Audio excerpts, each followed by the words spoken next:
Canary Cry News Talk Live. Welcome to the pre-stream. For those who are here, let's see Gazzle and Bonds with the first comment. Congratulations, Gazzle and Bonds. Now, here's the thing, folks. As usual, you know, we need to game the system. We need to let the algorithms know the most important time to keep a video getting spread around the world, helping people find it, is within the first few minutes. Make sure to hit that thumbs up or that like button and that notification bell. Just get on it, folks, because if we can do that, we can spread the word. We appreciate it very much. Make sure to follow us in multiple locations. That includes twitch.tv/Canary Cry Radio. Now buckle in, folks. We're about to get started.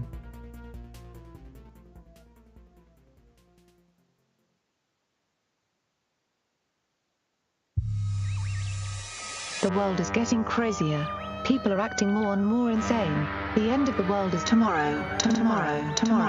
There's only one thing to do when the world is falling apart. Listen to Basil and Gonz as they discuss this week's news and events through the lens of Bible prophecy. You are listening to Canary Cry News Talk. You're listening to Canary Cry News Talk. Today is October 14th, 2020. This is episode 255. And today, clear your beast mind. And you know me, everybody. I am your best buddy, Basil. And this is Gonz. Welcome to the podcast where we bring you news from a couple guys that love Jesus, that love you, and we're learning how to love ourselves and especially our enemies who just hate us. They hate us, Basil. All those algos, too. No, you shouldn't pray for those algos. An enemy is just a friend who hates you. You know? That's what I said. They hate us. So you gotta stay positive.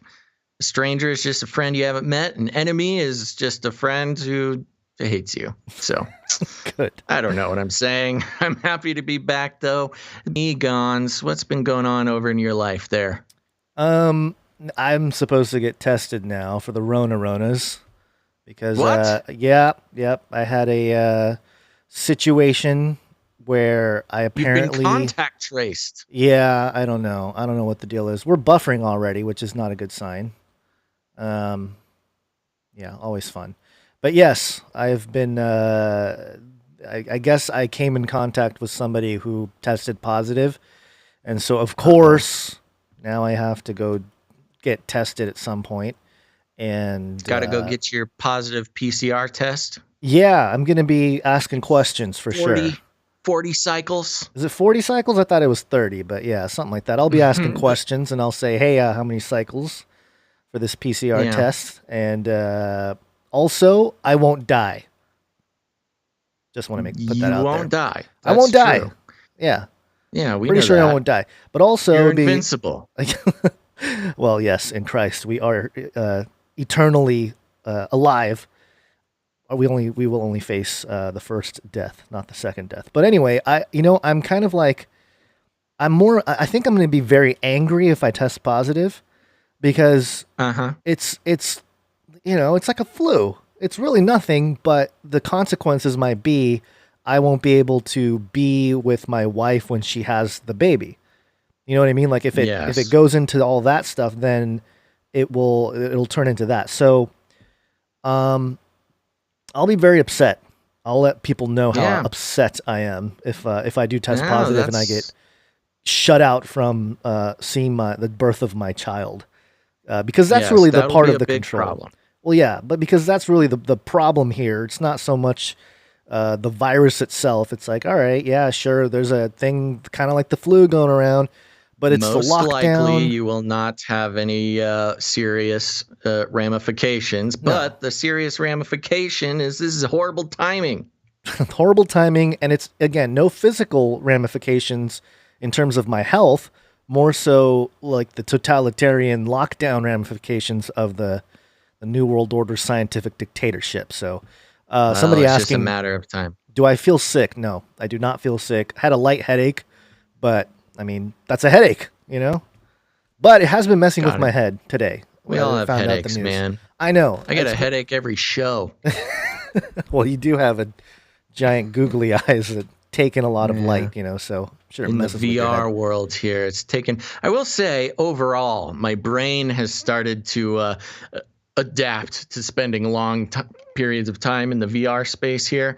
I don't know if that's for better or for worse, but, it is what it is. Well, we have the entirety of the Canary Cry Commandos, the Canary Cry family. Oh, and the Canary Cry producers. Everybody will be keeping you, Gonz, not just you and your health, but the obviously the health of your family, but also we'll pray that they keep the PCR test down to the correct amount of cycles as to not pick up any false positives. A false positive would be almost worse than an actual positive at this point. Yeah. Because you would be being kept away from the birth of your child for nothing. I'll just, I should have my whole jingle board on my phone or something. So if they say stuff to me, I can just instead of talk to them, I'll just play jingles at them, They're like, your test is positive. I'll be like, son of a bee sting. It's interesting because you are equipped with the knowledge about the PCR test. First, you can ask them oh, what kind of test is it? Is it a PCR test? And then you can ask them how many cycles they're going to do. And I don't know, if they're like, yeah, we'll run it through 40 cycles. You can just be like, well, my good friend George Washington, and you hold up a dollar bill, says you should do 27 cycles and see if that does it. You can do Abraham Lincoln if you're really feeling rich that day. Yeah, we'll see. Yeah, either that. Well, yeah. I'll go Andrew Jackson if I have to. Be like, hey, buddy. Don't make me. don't make me Andrew Jackson. Call my friend Andrew Jackson. Yeah, George Washington isn't going to do much other than Illuminati confirmed, Here's all-seeing eye on a piece of paper. There you go, buddy. Yeah. How about lower cycles on that test? All right. Anyway. Make it happen. Make it so. Yeah, we'll see. I'll keep you guys posted. I had an exciting couple days. I spent some time helping out the community, did some charity work the past couple days. Yeah. And I got to say, I got really good at driving a forklift. Ooh. That's right. Working man Basil, old hard knuckles Basil, driving a forklift around. And it was very scary at first, but I watched a couple YouTube videos. Don't worry, and by the end, I was a pro, man. Yeah, it's good to hear. A couple things. First off, there's a lot of Basil haters. There's less now, but there's some Basil haters out there. And, some people ask the question, is he even a Christian? That whole thing, even from Classic. Even from people that have met you at conferences, that's been kind of the question, Oh. Yeah. We know what we're talking about is the amount of community work you actually do, which is pretty significant. So people should know that. I'm not going to say more than that, much. But yes, you are, yes. You're better than I am when it comes to doing that kind of stuff. Well, I appreciate that very much. The second thing is, before you go on, yeah. I was getting on the freeway today, and I did see, and it just made me think of it. It wasn't a forklift, but it was one of those what are those things called? Those big scooper things with the big arm that scoops up dirt and picks it up. Like an excavator? Yeah. And they're doing some construction around the on-ramp of a freeway. It's like a loopy-loop on-ramp. And it was on the side of the hill right above where cars go. And it was dropped. And it just looked really sketchy to me.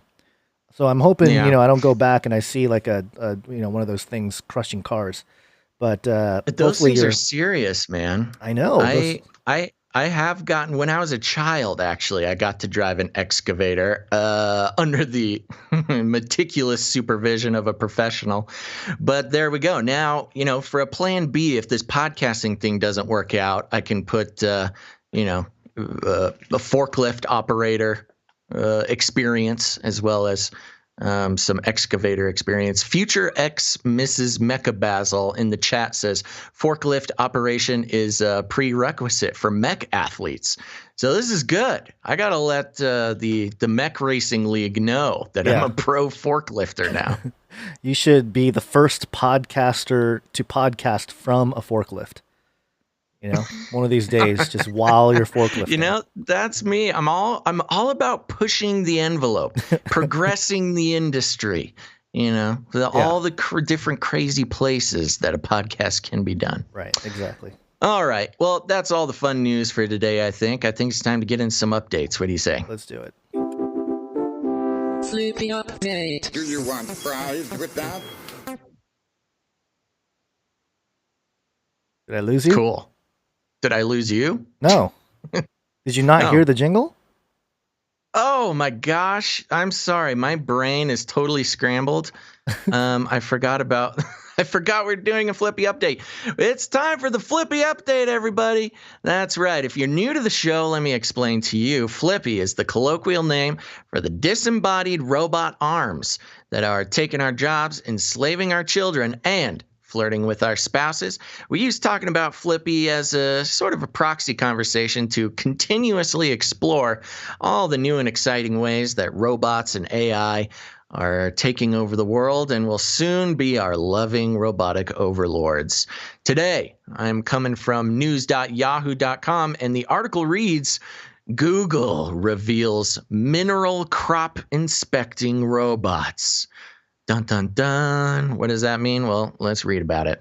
Google's parent company, Alphabet, has unveiled prototype robots that can inspect. You know, one interesting thing to note here, they say Google reveals mineral crop inspecting robots, and this happens all the time in these articles, but they always start out with Google's parent company, Alphabet, has unveiled prototype robots. Right. Well, you know, it's they don't trust the public to know who Alphabet is. Well, number they one, have to yes, drop the Google name. But also, if you're gonna do the right SEO, you know, appeal to the Google gods, you use Google instead of Alphabet. That's a good point. Google loves reporting on itself. All right. Google's parent company, Alphabet, has unveiled prototype robots that can inspect individual plants in a field to help farmers improve crop yields. The robot buggies roll through fields on upright pillars so they can coast over plants without disturbing them. The goal is to collect huge amounts of data about how crops grow. Called Project Mineral, it is a part of Alphabet's X company, which aims to create world-changing technology from radical, quote, moonshot ideas. In a blog post, project lead Elliot Grant said, quote, we hope that better tools will enable the agricultural industry to transform how food is grown. The team says its main goal is to address the world's increasing need for food and the sustainability of growing it, but current tools do not give farmers the kinds of information they need. Oh, these farmers need more info. Hold on, stop. Wait. Farmers have been figuring this thing out for thousands of years, but Google is going to help farmers because they just don't have enough data. Whatever. Don't worry, farmers. Whatever. Google is here to teach you how to do your job. So insulting. All right. Quote, what if every single plant could be monitored and given exactly the nutrition it needed, Mr. Grant wrote. What if we could untangle the genetic and environmental drivers of crop yield? While farmers may have information about the soil content or the weather, the buggy robot was designed to see how plants were, quote, actually growing and responding to their environment, the company said. Quote continues, over the past few years, the plant buggy has trundled through strawberry fields in California and soybean fields in Illinois, gathering high-quality images of each plant and counting and classifying every berry and every bean. This is like this is like what they want to do with humans, but they're just testing the technology on plants and fruit. They're not happy with collecting every piece of data on every human being on Earth. Now they're like, we just need to know about every berry and every bean. Put it into the algos. All right, to finish out the article, thought bean counting was boring? Our AI models bring some color to the field with a disco vision effect that makes it easier for growers to see and count how many soybeans are growing and grooving above ground. That was a tweet by the team at X. Let's see here. Is this the X? It's got a little... the X company that Elon Musk is involved with, or is this different? No, this is not. Are you talking about SpaceX? No, What no, X no, are you talking no. about? Or yeah, maybe I don't know. I thought Elon Musk had X.com. Doesn't he own X.com? I remember something about that. I don't though. What is X.com? Have you gone there? I have not. Here, I'll check it out while you figure this out here. Yeah. On top of being a literal bean counter, the buggy can also record information such as plant height, leaf area, and fruit size. And all that data is plugged into a machine learning system to try to spot patterns and insights useful to farmers. Ian Drew, a technology company founder and chairman and sheep farmer, said, quote, putting robots in the field makes an awful lot of sense. It does. Thank you, Ian Drew, for that riveting quote. He's a Checking sheep. for bugs. What? Nothing, go on. Okay, I think we have a tiny bit of delay, I think which so, too. might end up being annoying, but now we'll just keep it in mind. Checking for bugs, making sure crops were picked and planted at the right time, and even picking weeds or moving fences were possibilities, he said. Quote, having robots is really efficient and effective, Mr. Drew said. Oh, thank you. Farmers are marginal most of the time. Oh, my gosh. No respect for the farmers from Mr. Drew. And so 1%, 2%, 5% efficiency is a huge gain for them. And anything that can do that for them will be taken up in the right way. But there are some downsides to all this. Data security was essential at every step, he said, because the last thing you want to do is have somebody hijack your farm. What? Okay. Yeah. And the question of who owned the data was important. Quote, the big data is really important, and governments will want to have a say and control over how that is used and who gets to see it because it is of national interest. Mineral said it was already working with breeders and farmers in Argentina, Canada, South Africa, and the United States, but there is no explicit timeline for or plan to release the buggy as a commercial product. Man, I am not a farmer, but I felt rage on behalf of our farmer listeners and producers about just how belittling this is. Not just the existence. I mean, I hope the product does help farmers. I think farmers should have all the help they can possibly want or need. But some of these quotes is just really, really insulting. Yeah. Also, the big data involved in counting every single bean and leaf and considering that a national, of national interest is just the next step in like the mega dataizing or analyzing of the physical world that inevitably will be fed into our AI robotic overlord's mainframe. Maybe it's a good idea at this point to start pushing the personhood of robots and say you're using them as slaves on the farm field. Oh yeah, you can't put the robots on the plantation, man. Yeah, that's not right. Not good, not right. Yeah, maybe that'll be the argument. We fought too long, and plus, again, you work these robots too hard, there will be a revolt, and that will be the end of us. But there you go. That's the Flippy update. Flippy's getting into farming, and he's I think he's getting a little too. Well, he's getting a little bit too big for his britches there. Yeah. I went to X.com. It's a non-secure website, and all it is a blank page with the letter X on the top left corner, just simple coding X. Nothing there. So, wow. Good job, Elon. Really, really working on that website. He parked that sucker and locked it up and walked away. Yeah, I think his recent child has an X in his name, so maybe he was reserving it for him. X Ash 12. whatever it was. Right. Yeah, I can't forget. remember what it is. Now.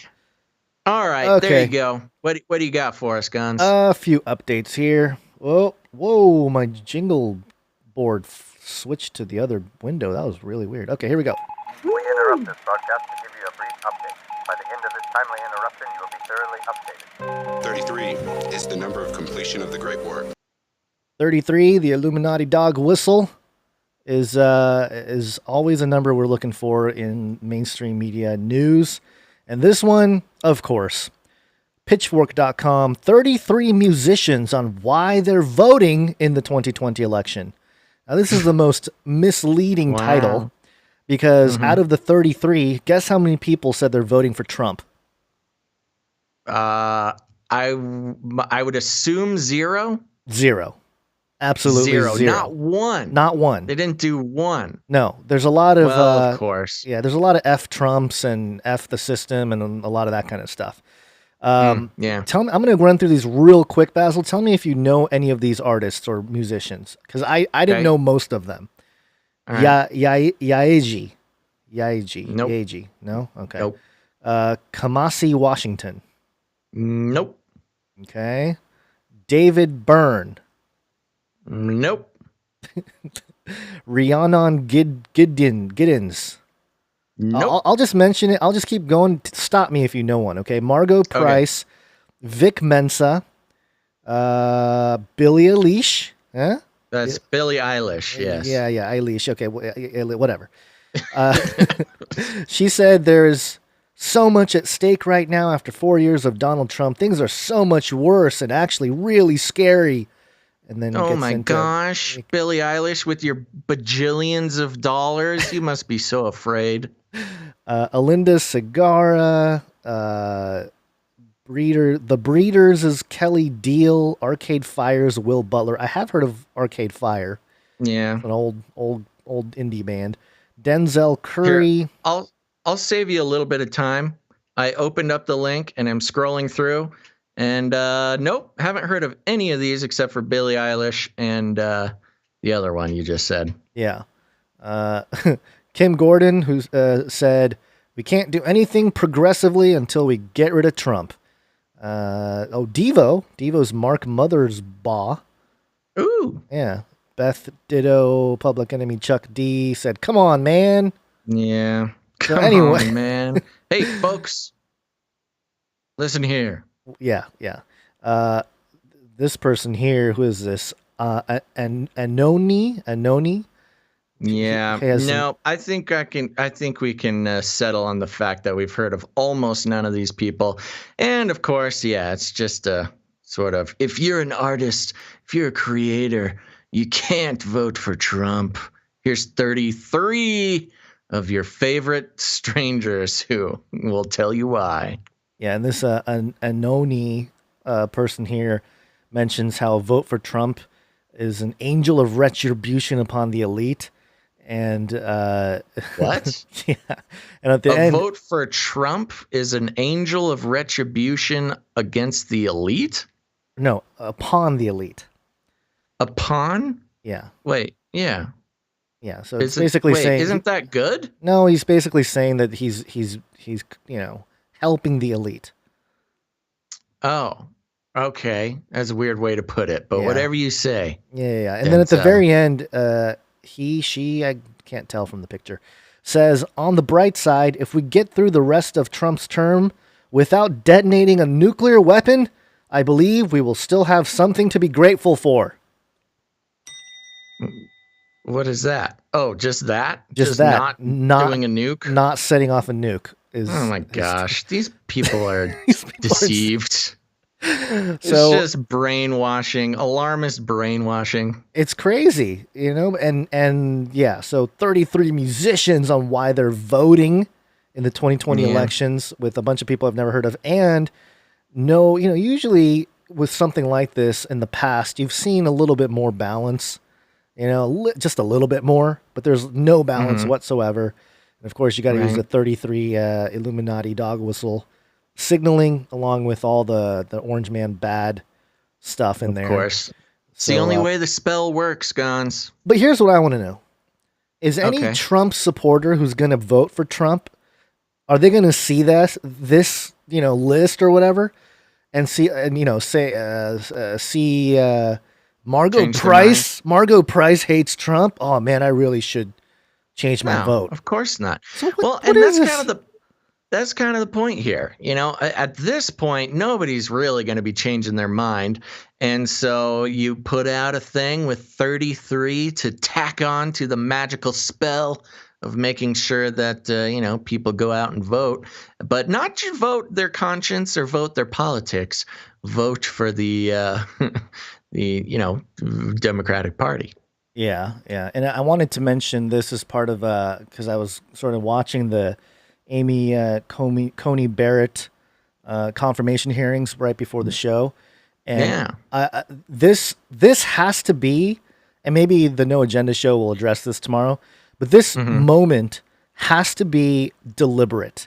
There's just no way that it's not. So basically, You're this talking is about the note. The what? Notepad? No, not the notepad.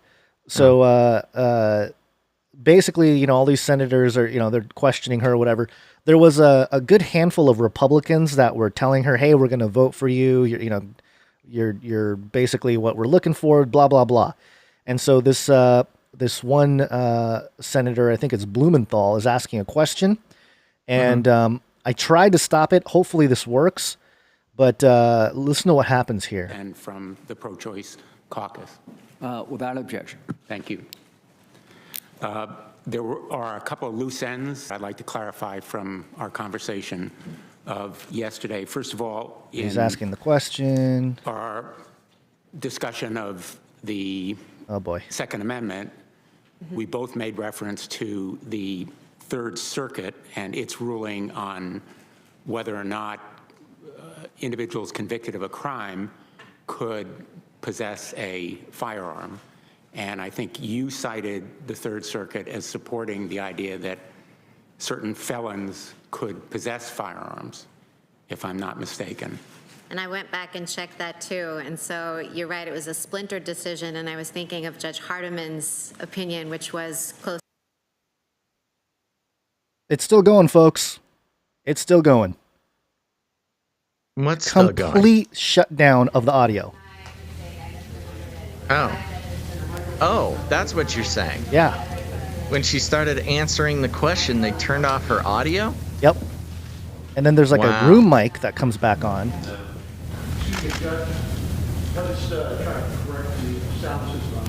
And they're trying to tell her to try to turn the mic back on. The senator's question, the Supreme Court nominee, Judge Amy Coney Barrett, they're having some audio difficulties. I'm Harris Faulkner handling. Blah, blah, blah. Right.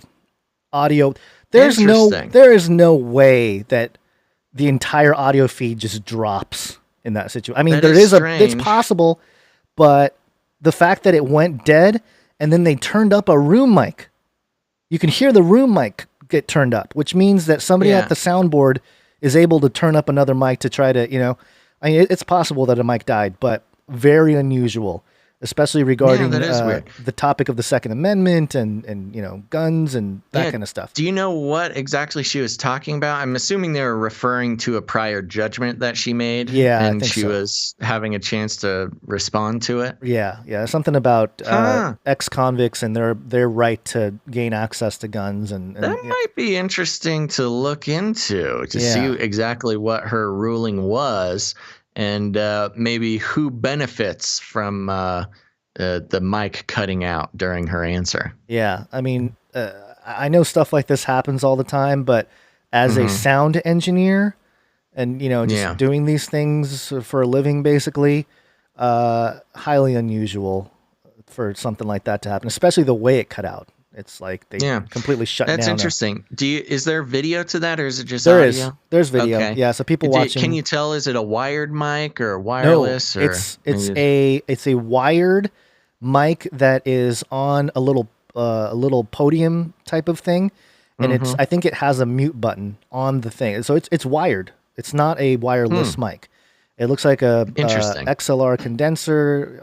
Getting all technical, but yeah, it's There's the only way it would have gone out is if literally somebody at the soundboard shut it off, hit mute or something, or there was a some kind of power surge, I guess. But if there was a power surge, you'd expect to see more things go out, lights, That's interesting. So I would be interested in checking out the transcript of the hearing and see if they transcribed it, see if it made it into the script, or if that also got redacted or left out. I don't know. That's a really good point. Yeah. Somebody's saying or unplugged. Usually when mics are unplugged, you can tell. There's a little power surge sound. You'll hear it. You'll hear like a type of sound. So this one was more like I hit the mute button and everything goes silent. So anyway, just something to point out there. Just wanted to throw that in there because I was watching this beforehand, and there's always things going on, agendas that we don't know about. That's playing out right before our eyes. So just thought I'd point that out for people out there. Another quick update. Shameful generation! This is ctvnews.ca. 11-year-old charged in Louisiana after allegedly stealing school bus engaging in police chase. Did you hear about this, Basil? No. You didn't hear about this? An 11-year-old boy in Louisiana is facing multiple charges after allegedly stealing a school bus and taking it for a joyride. Police in Baton Rouge, Louisiana, allege the preteen saw the bus at an early childhood education center, figured out how to turn it on, and began driving. Oh my gosh! Yeah, and there's some video. Bold move. Yeah, bold move, kiddo. There's some video of just civilians filming the bus go by, and I don't think this video actually shows the whole thing, but it was flying. It's flying down the street, and it's that's not easy to do, man. An 11-year-old could even reach the pedals. I mean, and a bus steering wheel—that's bigger than his whole body. Yeah, and I guess he swerved and tried to hit people. And then the chase lasted about a half hour before the bus crashed into a gas line and a tree in a woman's front yard, causing severe damage to the bus. He was okay. I don't think there was any injuries, so thank God nobody got hurt. But what's going on? What's going on, Basil? It's those dang video games again. Maybe they're always making kids steal the school buses. Is that what it is? Wow. Okay, back to more. I have no idea. It sounds like the kid needs a whooping. A whooping, or better parenting. I don't know. But yeah, I guess he's being tried as a juvenile. Same thing. Same thing. Sorry, he's being tried as an adult. No, as a juvenile. Oh, okay, got it. He's good. 11. He is a juvenile. What's gonna happen if like a 11's pretty young? Tiny little 11-year-old squirrel brain. Yeah, 11's pretty young. I wonder what's going to happen if, 6, 7, 8-year-olds start doing stuff like this. Then we're really talking, child takeover. Well, it sounds like the bus driver shouldn't be leaving his keys in the bus. I doubt this 11-year-old hot-wired the bus. Yeah, I think that there's a little bit of responsibility to the bus driver. You never know. Or maybe he was shown some Andrew Jacksons.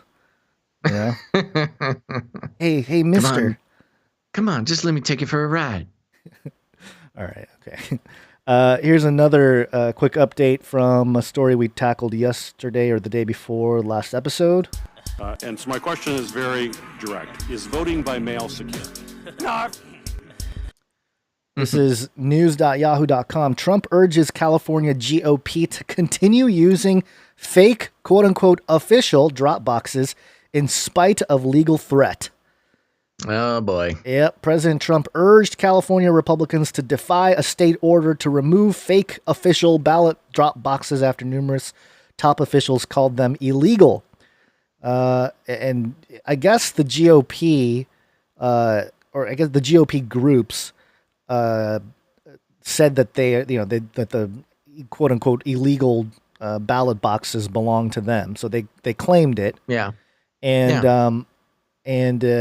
Trump's pushing for them to keep doing it because I looked into this because I was curious. I'm like, okay, what's really going on here? What's the situation? And it's all political, man. It's all political.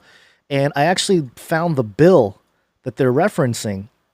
and it's Assembly Bill number 1921, blah, blah, blah. So in it, it says this.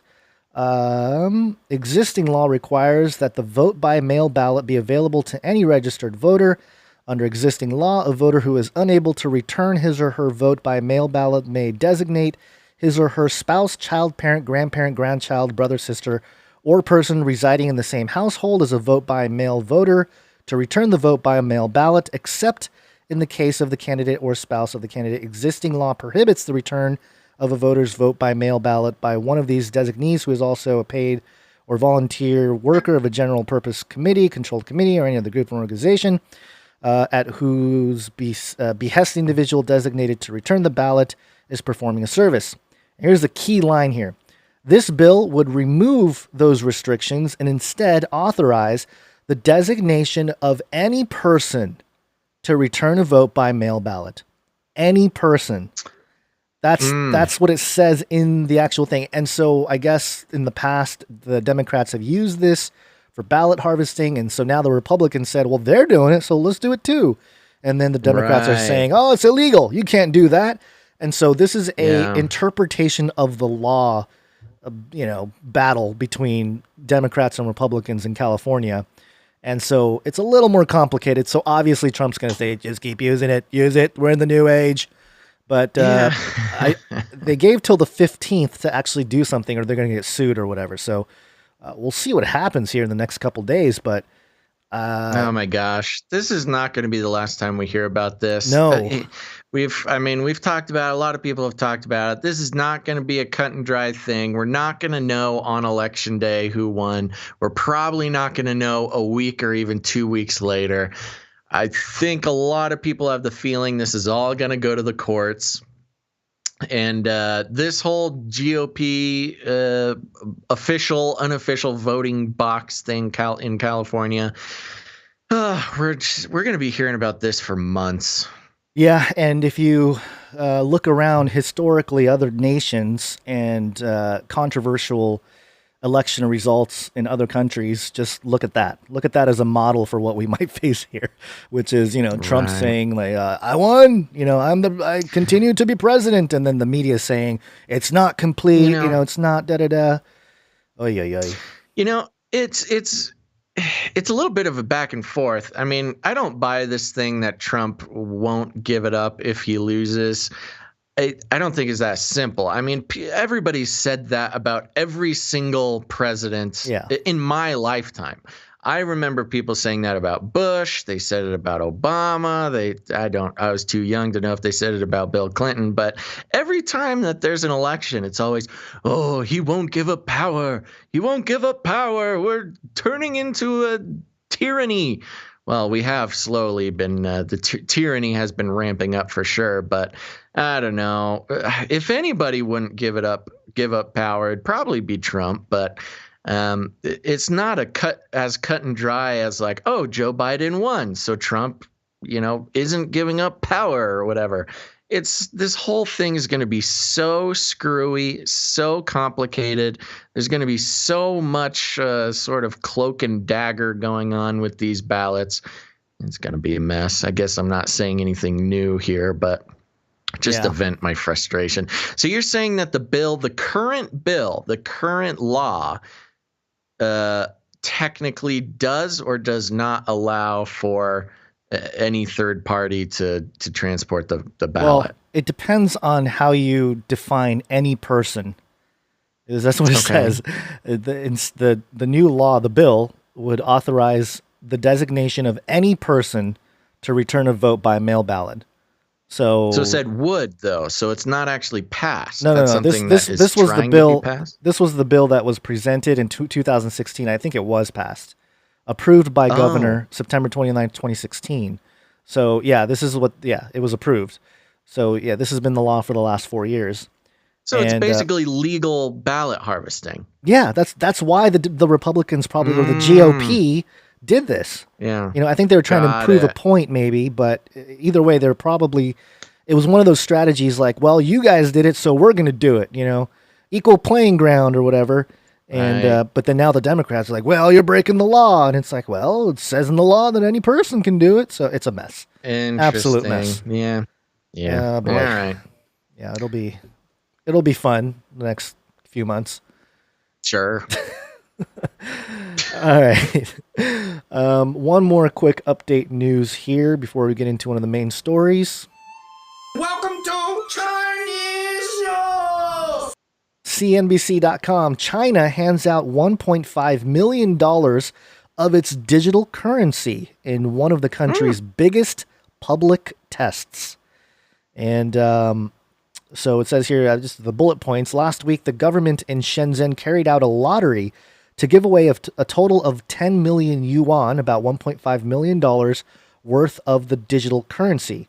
The winners can now download a digital renminbi app to receive the digital yuan and spend it at over 3,000 merchants in a particular district of Shenzhen. The digital yuan is not a cryptocurrency like Bitcoin. Instead, it is issued and controlled by the People's Bank of China, the country's central bank. And this is very much, I think, what we might see in the United States in terms of getting stimulus money to the hands of the people quicker, things like that. So I think this is the digital dollar. The digital dollar. And that's a good thing to clear up too, just real quick. Yeah. When we talk about the digital dollar, oftentimes maybe we'll call it a cryptocurrency. A lot of people have referred to it as a cryptocurrency. It is technically a digital currency, but it's it's not a cryptocurrency in its true form, being decentralized and not controlled. So right. Then that's what we're going to see with the digital dollar.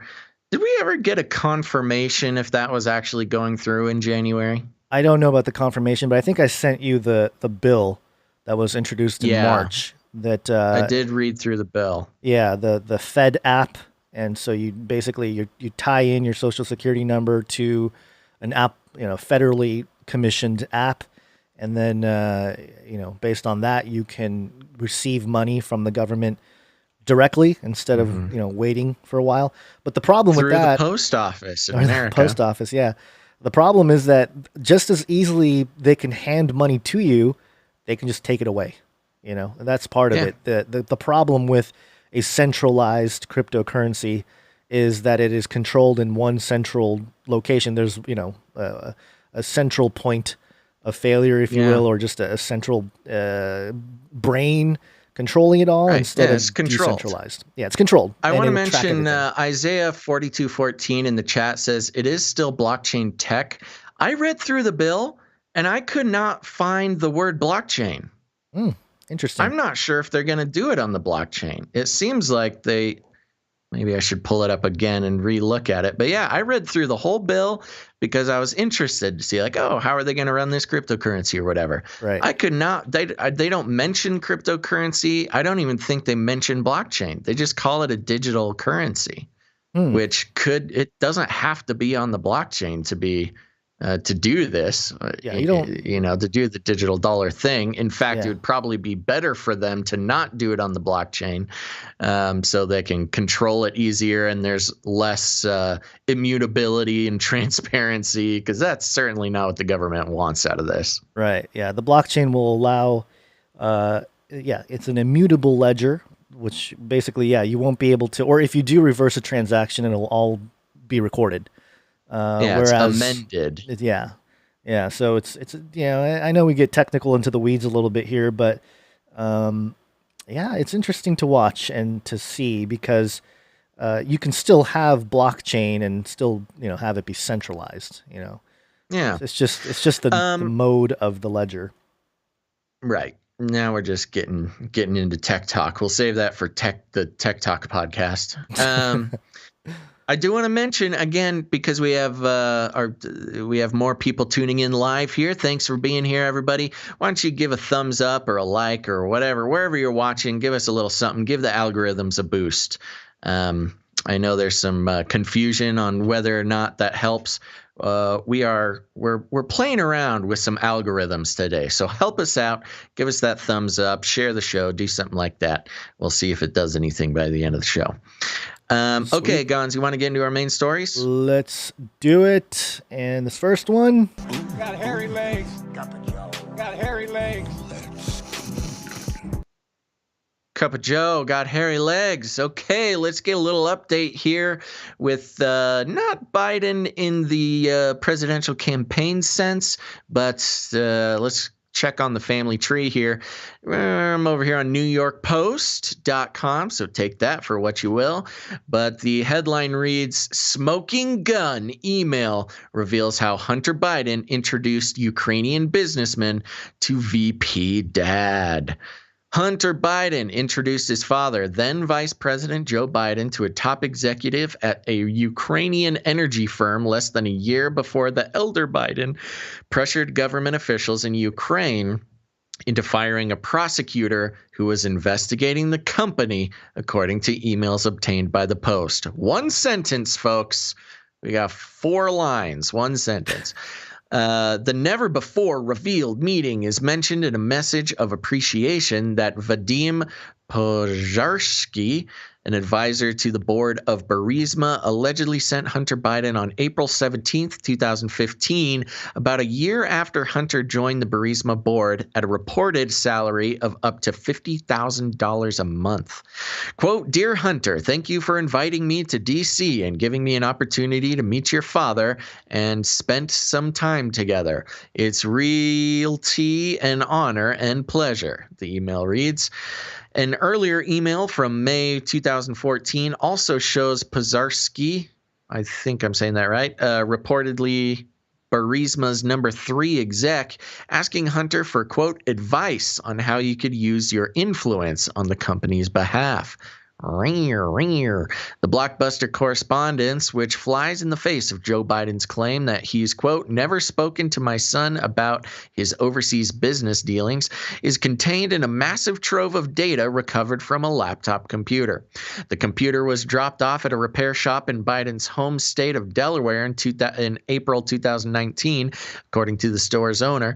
Other material extracted from the computer includes a raunchy 12-minute video that appears to show Hunter, who's admittedly struggling with addiction problems, smoking crack while engaged in a sex act with an unidentified woman, as well as numerous other sexually explicit images. Oh my gosh.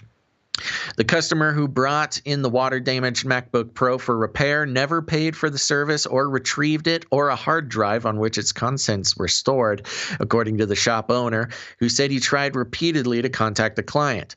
The shop owner couldn't positively identify the customer as Hunter Biden, but said the laptop bore a sticker from the Beau Biden Foundation, named after Hunter's late brother and former Delaware Attorney General. Photos of the Delaware federal subpoena given to the Post show that both the computer and hard drive were seized by the FBI in December. Wow. After the shop's owner says he alerted the feds to their existence. Then they've got a copy of the subpoena there.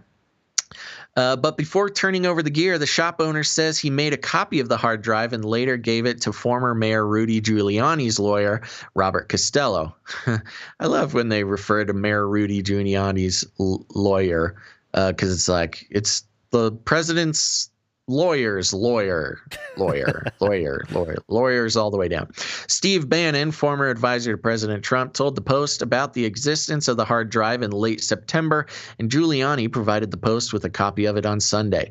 Less than 8 months after Pozharsky thanked Hunter Biden for the introduction to his dad, the then vice president admittedly pressured Ukrainian President Petro Poroshenko and Prime Minister Arseniy Yatsenyuk into getting rid of Prosecutor General Viktor Shokin by threatening to withhold $1 billion U.S. loan guarantee during a December 2015 trip to Kiev. That's true. Biden admits this on tape. Quote, "I looked at them and said, I'm leaving in 6 hours. If the prosecutor is not fired, you're not getting the money." Biden infamously bragged to the Council on Foreign Relations in 2018. Well, son of a bee, he got fired. Good timing. Shokin has said that at the time of his firing in March 2016, he'd made specific plans to investigate Burisma that included interrogations and other crime investigation procedures into all members of the executive board, including Hunter Biden. Joe Biden has insisted that the U.S. wanted Shokin removed over corruption concerns, which were shared by the European Union. Meanwhile, an email dated May 12, 2014, shortly after Hunter Biden joined the Burisma board, shows Pozharskyi attempting to get him to use his political leverage to help the company. The message had the subject line "urgent issue" and was also sent to Hunter Biden's business partner, Devin Archer, who also sat on the Burisma board at the time. This article goes on and on and on. Did you have anything extra? It's kind of just going way back into the whole story, which we've covered before. Yeah. This was part there of it. anything specifically you wanted to bring up? I think the big point here is more of a confirmation on some of the rumors and stuff that was declassified or at least made public. But there's an adjacent story to this, which is that this is this is a pretty big bombshell story here, and what the adjacent story is CNBC.com. Facebook and Twitter make editorial decisions to limit distribution of story claiming to show smoking gun emails related to Biden and his son. So Facebook said Wednesday it decided to limit the distribution. The editorial decision to reduce the spread of the story, which provides minimal evidence, is a significant one for Facebook. The social media company has long professed to stand for freedom of speech and rejected the idea that it be an arbiter of truth. But of course, and they got this really funny, ominous Mark Zuckerberg picture. I love this shot. It just looks so like I'm so innocent. Why would you? But look so guilty. In the New York Post article, they actually posted some of the images from the laptop, and most of them are just like selfies of Hunter looking a little scraggly there with his shirt off. He's smoking a cigarette. The next one, he's in the bathtub smoking a cigarette, just kind of lounging. Then there's one where he's sleeping. He's like in a bed with blankets pulled up around his shoulders, and he's at least acting to sleep with what looks to be a crack pipe in his mouth. Pipe. Oh my gosh. Jeez. Oh yeah, this isn't smoking gun. Minimal evidence. He's literal smoking crack pipe in his mouth. Another interesting angle to this, or just an interesting topic, as well as while we're on the topic of this story and the way it's being reported and or not reported. Vice did an article on this that I was reading earlier today, and they mentioned, the laptop being dropped off. But then the entire article is Vice going like, this was really irresponsible of this computer repair company, letting out customers' data like this. This is really going to hurt the computer repair company industry. I can't believe that this owner would do this and betray the privacy of a client. It's like 5 or 6 paragraphs of just trying to besmirch the repair company. It's like, if the contents are found to be illegal, I'm sure the computer repair company has some sort of obligation to report it. Yeah. Not that everybody would. I'm sure some of the documents you sign, if you ever read it, says like if there's any illegal or whatever, stuff on there. Maybe not. Yeah, but it wouldn't surprise me. It doesn't seem out of the ordinary, especially if it's a matter of public interest. That's how a lot of of this reporting and whistleblowing and leaks get done.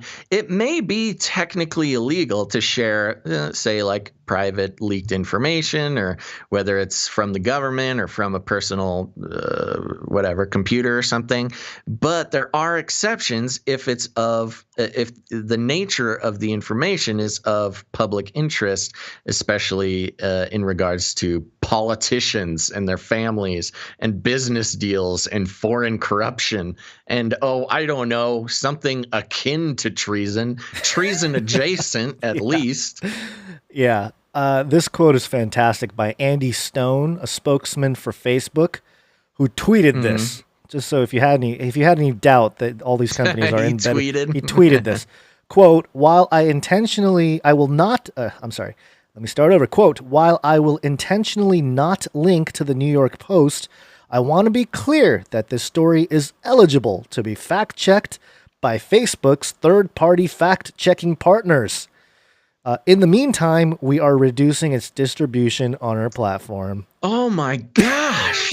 Full-on Ministry of Truthiness, man. That's crazy. That's insane.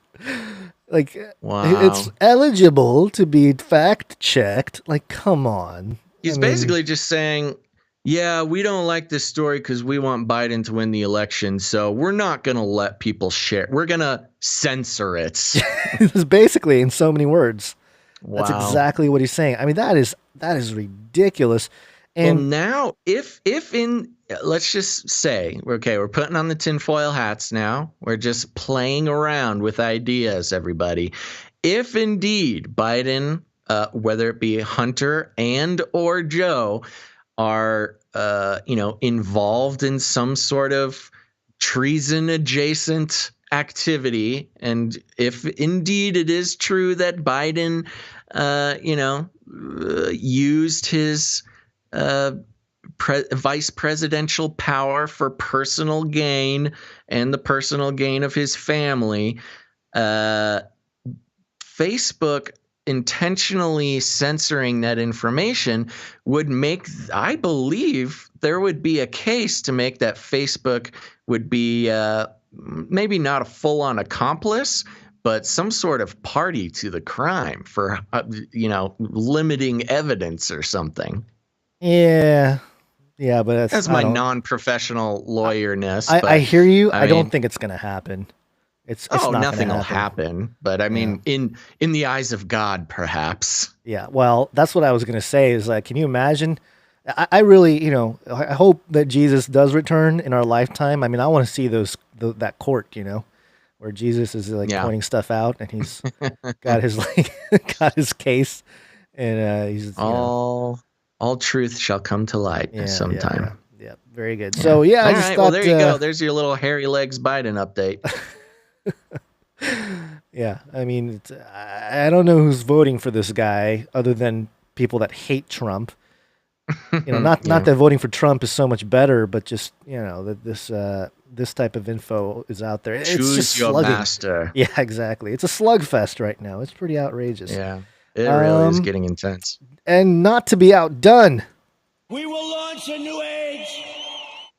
This is Daily Beast. So now we're jumping on the opposite end of the spectrum. Go ahead.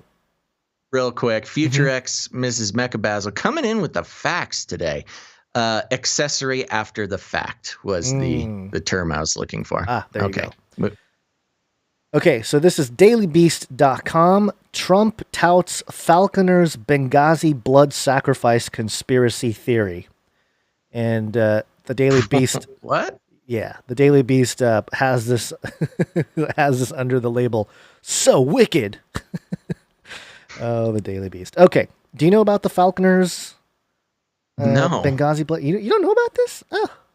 In regards to Benghazi, I don't remember anything about Falconeers. Okay, so I'll read this article here. President Donald Trump backed a budding conspiracy theory on Tuesday that 4 Americans were killed in the 2012 Benghazi attack to cover up the blood sacrifice of Navy SEALs and the quote-unquote fact that Osama bin Laden is still alive, marking what is perhaps the president's strangest brush yet with far-right conspiracy theories.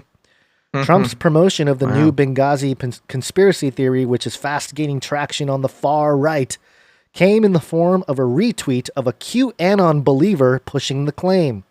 The president's backing helped push the tweet about Benghazi above 14,000 tweets. Trump retweeted another video. Trump retweeted another video about the conspiracy theory later on Tuesday night, marking the second time he had promoted the Benghazi claims on Twitter. And I think this is the tweet. It says, Biden and Obama may have had SEAL Team 6 killed. Explosive CIF whistleblower exposes Biden's alleged role with the deaths of SEAL Team, claims to have documented proof. The bizarre theory, which is, what is that? Outre? I don't know. It's a weird word. Outre, yeah. Outre, even by the standards of the right's usual Benghazi claims, also alleges that Osama bin Laden's body double, rather than the terrorist mastermind himself, was killed in 2011. All those claims come from a falconer who says he uncovered secrets about Al-Qaeda, Iran, and U.S. intelligence in his work as a falconer for Middle Eastern power players. Whoa, cool. Outre means highly unconventional, eccentric, or bizarre. Okay, there you go.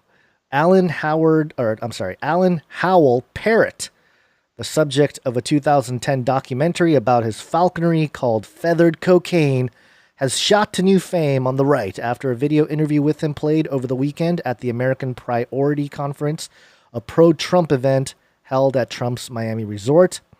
In the video, Parrott, interviewed by conservative personality Nick No, and the father of a former Navy SEAL who died in Benghazi, makes a series of bizarre claims alleging collusion between Iran, former Vice President Joe Biden, and Hillary Clinton ahead of the attack. Parrott claims that Biden cut a deal with Iran to set up bin Laden's 2011 death in Pakistan. But when Iran double-crossed the United States and switched in a bin Laden body double, in Parrott's telling, Biden and Clinton arranged for a Navy SEAL helicopter to be shot down to keep the truth about the raid from getting out. The reference to a real-world helicopter attack in Afghanistan that killed 38 people, including 25 Navy SEALs. Quote, Vice President Biden paid with the blood of SEAL Team 6, Parrott said in the video. He spent their blood like currency. Later in the video, No claimed that the Benghazi compound was attacked to cover up the fact that supposedly the missile used in the helicopter attack came from the United States. It's just so wicked, Parrott said in the video, adding that he has terabytes of evidence to prove the conspiracy theory to Trump. Ordinarily, that's a lot of evidence. That's a lot, yeah. Ordinarily, this latest iteration of the Benghazi conspiracy would remain confined to the wilder parts of the internet, but Trump's endorsement shot it to national prominence, fueling the bizarre allegations about blood sacrifice and bin Laden body doubles. The tweet Trump reposted linked to an article about Parrott's claims on a little-known website called DHJH Media, written by blogger Carrie Donovan, who describes herself as an ex-community organizer who writes about cultural Marxism. While Trump apparently considers the new Benghazi conspiracy credible enough to retweet to his nearly 90 million followers, even Donovan is backing away from Parrott's claims. Quote, I have no proof that the whistleblower's claims are true, Donovan tweeted on Tuesday, a few hours after Trump retweeted her story. So there you go. I mean, Trump seems to be pushing some of these ideas out there. And, part of it is all obviously a smear campaign against anything Biden related. But on the other hand, he's privy to some information that the rest of us aren't. And I would not be surprised whatsoever if there's some level of truth to the idea of a bin Laden body double getting killed. I mean, it was weird when, they tossed his body overseas or whatever. It was like they didn't have a body. It was the whole thing was kind of messy to begin with. So, those theories have been floating around since the day it happened for sure. So let me get this straight. The falconer is the whistleblower? Source. Yeah, that's what it says in this article. I don't know the full sort of the full thing. Who is this guy? Is he just a guy, or is he in the government? Is he from Afghanistan? I think Who is this falconer? Yeah, I think he's from, or he at least served What did it say here in the article? Let me try to find that. I missed it. I was trying to go back and look for it. We got yeah. Word search. Falconer. It was a Falconer, 4 Middle Eastern power players. So yeah, I think he was in those circles. I mean, I don't know. Crazy gig. I was gonna say I don't know what what kind of. Not sure what that means. Yeah, I don't know what that means in terms of maybe. Why do the power players need a falcon? Hey. Anyways, why are you offending other cultures, Basil? It's I'm just curious. I want to learn. I'm here to learn. Yeah, this is very interesting. This is one of those ones. Here's the thing you gotta keep in mind, and everybody here knows this, but it's what gets lost all the time when it comes to normies and trying to interact with conspiracy theories is like there are known declassified official conspiracies that have been revealed and have now become a part of history. The fact that you haven't heard about it before or that it sounds crazy does not automatically mean it's false. Right. And what would it take for these people to I was thinking about this today, if I may just ramble for a second. We are in such a crazy situation as human beings on Earth right now because we're now in a situation where we've been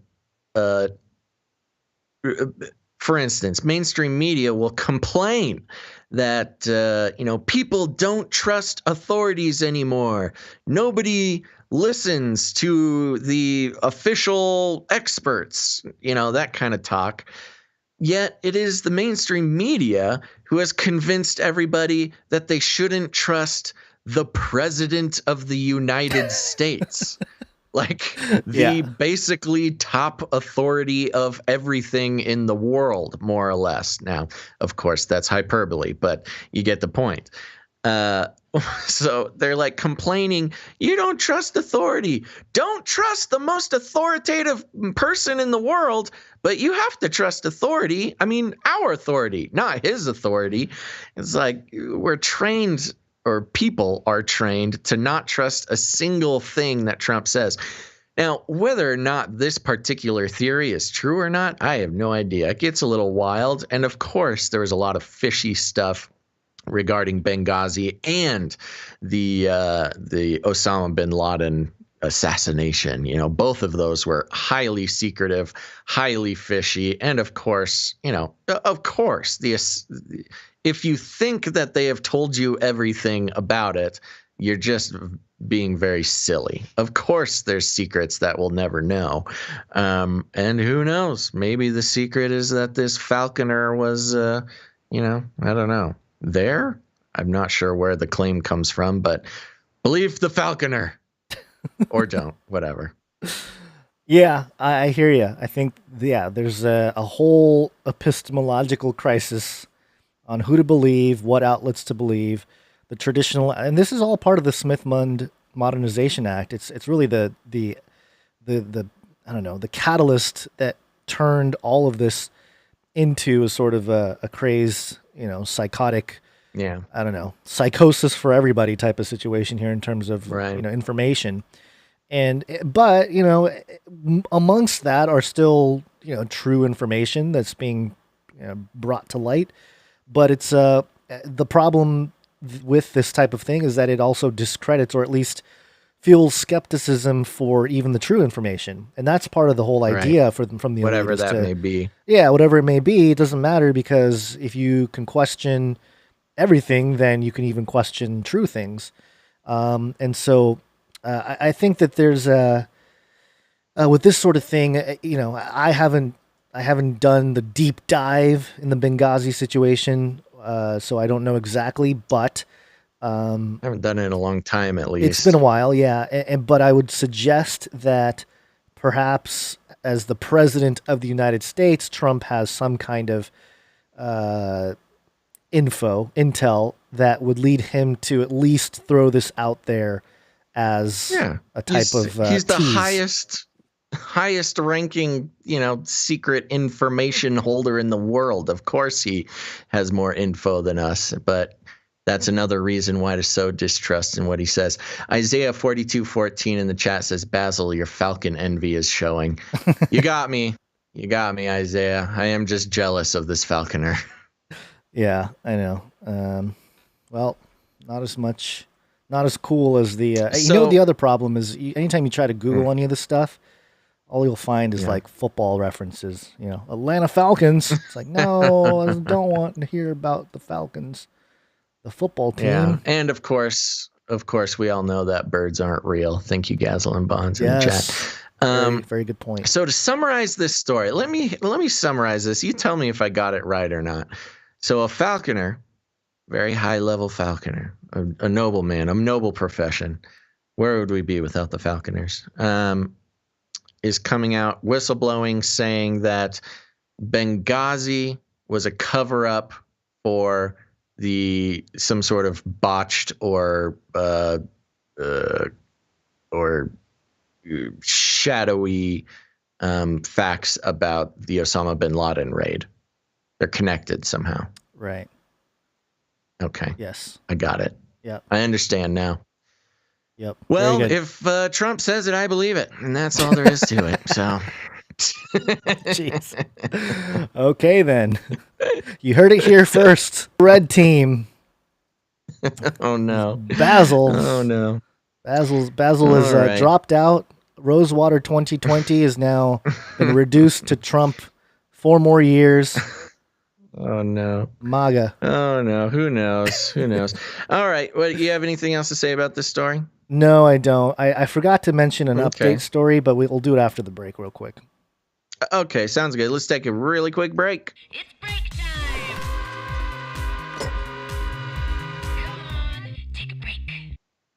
Come on, take a break, everybody. Don't go anywhere, because we are going to be covering some good stuff after the break. If you want to know, we've been really consistent with these Space Pope reptilian updates, but a big, very interesting update going on in the Catholic Church.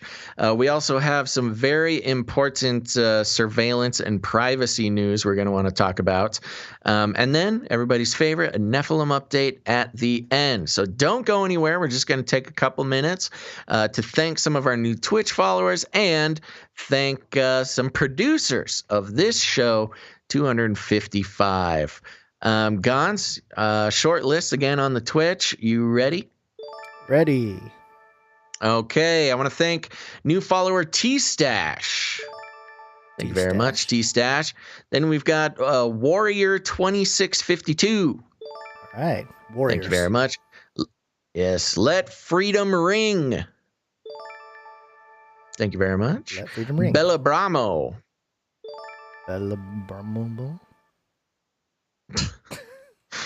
All right. Next, I want to thank Camel Knees. All right. Strong knees. Then we have Herm Carroll. Herm Carroll. Last couple here, we've got Metal Lord 36. Whoa. Yeah. And Humanoid. Oh, I get it. Yeah, you get it.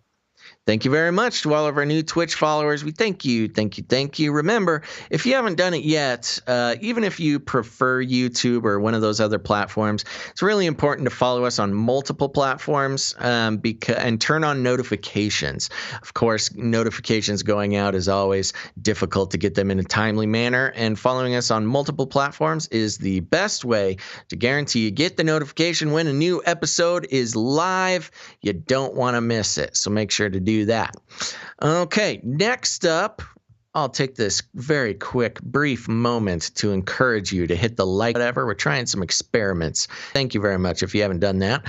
But it's time to thank some of our producers, Gonz. Producers.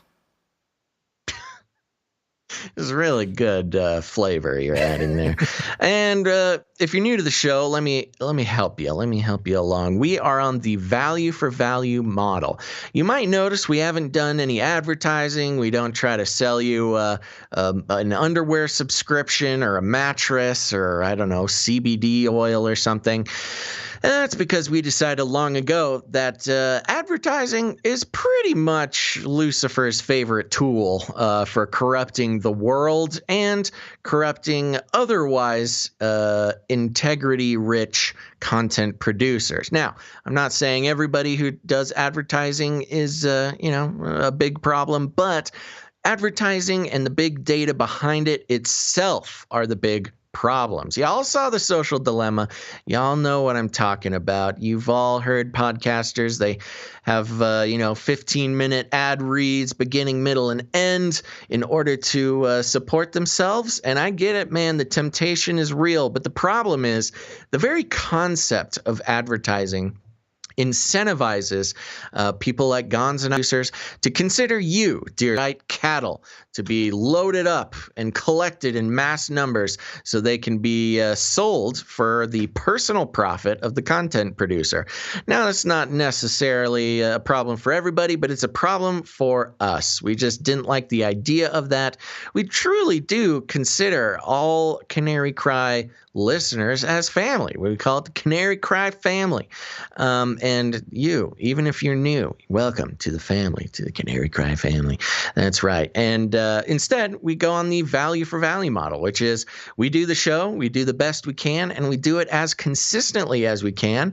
And if you get any value out of this show or any of our shows, you have the opportunity to put value back in. And we really cannot keep the system going without the generosity and participation of our producers.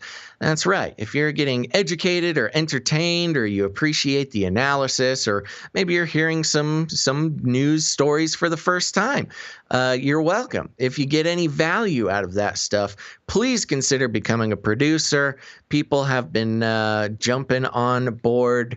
This year has been a great year. We've switched over to the value for value model, and we couldn't be happier.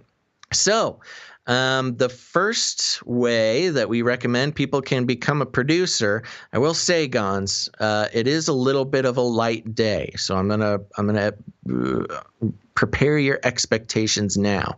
But the first way to do it is to head over to patreon.com/CCNT for Canary Cry News Talk. That's patreon.com/CCNT.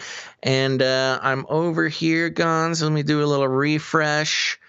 And I gotta say, keep those expectations low. No new producers since last show. In fact, we had one deletion. So a little sad over there on the Patreon today, but that's okay. Sometimes these days happen. It's Wednesday, and it's hard to, get the motivation to become a producer of your cast when you're in the middle of the week like this. So that makes that segment quick. Also heading over to patreon.com/Canary Cry Radio. That's right. If you don't know, that's our other show. It's an interview style show. We recommend you check it out on your favorite podcatcher. Patreon.com/Canary Cry Radio. And good news, Gonz, we do have one new producer over there, and they are producer Zane. Zane. Woo! Thank you, Zane. Thank you very much, Zane. You saved our hurt feelings for this week. Thank you for producer Zane. And that's it for the Patreon. Remember, folks, you can go to patreon.com/CCNT or patreon.com/Canary Cry Radio. But if you don't like Patreon, that's okay. We support you. If you don't like Patreon, you can head over to canarycryradio.com/support. canarycryradio.com/support. That's right. canarycryradio.com/support. We've got PayPal options. You can join up to be a monthly producer of the show. Or if commitment is not your thing, you can make a one-time producership in any amount that you would like. There's also cryptocurrency and a bunch of other fun stuff there. Gonz, who do we have coming in on the PayPal? PayPal, we have 3 people that came in. Before I do that, are we still live on Twitch? Just checking here. It's just, yes, for me. All right, good. Okay. I saw somebody got an error, but if you get that error, it's I believe they do. Yeah, Annie's saying error code #1000. You just got to reload; it'll come back. Okay. All right. I'm trying to reload on my little phone thing here, but it's not really working. But it's okay because we're here to thank some producers for pitching in. And the first producer I'd like to thank is Tristan. Thank you, Tristan. Thank you very much, producer Tristan. There was I saw Tristan's support come in twice. I don't know if that was supposed to be, they were trying to do it twice. If not, let us know. But either way, thank you so much for your support, Tristan. And next we have producer Lorelei. I think that's Lorelei. Lorelei. $33. You spelled it. Yes, we have a 33 producer. Thank you, Lorelei. Let me double check. I think you spelled it wrong in the document, Gonz. I think that's where we're getting hung up. All right, you can check that real quick. And then last but not least, producer. Yep, it's Lorelei. Okay, producer David. Thank you, producer David, for coming in. Thank you, David. Thank you very much. I believe David had a note. Thank you all for your hard work and dedication. So thank you, producer David, for your pitching back in for the value for value model. And I think that's it. That's all it for today. Yeah. Light day. Total of 4 producers. That's all right. We understand times are tough. It's the middle of the month, bills are due. But in that case, please remember, if you've been thinking about becoming a producer, if the spirit leads, please consider going over to patreon.com/CCNT or canarycryradio.com/support. canarycryradio.com/support. There we go. Thank you to our 4 very valuable producers. What's next, Gonz? Well, we also accept your producership via your talent. And so we accept jingles and songs. We got a good handful of them last episode. This episode, we don't have any jingles that came in, but we do have a couple pieces of art to share. One art, please. Yahoo! The first piece of art is from Ali. This is Lord of the Flies. It's a really well done rendition of VP Pence with a fly on his head. The famous fly. The famous fly. And the little caption, or I guess it's supposed to be a speech bubble, but this is Pence saying, quote, "If we're elected, I will help make Donut Earth a widely accepted fact." I like it. I like it. Gonz's favorite Earth shape, the Donut Earth. Donut Earth. And it's signed Ali, and I think it's spelled ALLIE. I think some people in the chat were having some issues with that, so she's changed her we got signature. The note. We got the note. Spell Ali right. ALLIE. And don't you forget it. You're going to... We got to make sure to save all these pieces. They're going to be worth something someday. Oh, they're saved. And very good. And they mentioned the Canary Cry merch perch. We'll talk more about that later. But thank you very much, Ali, Gazel, and Bonds in the chat. Our most prolific, one of, if not the most prolific artists we have on the show, as well as one of, if not the youngest producer of the show. So thank you very much, Ali. Always a pleasure. And great shading on Pence here. Yeah, very well done. Very, very. You could put this on, money. Just put that on the back of like the $35 bill, $33 bill.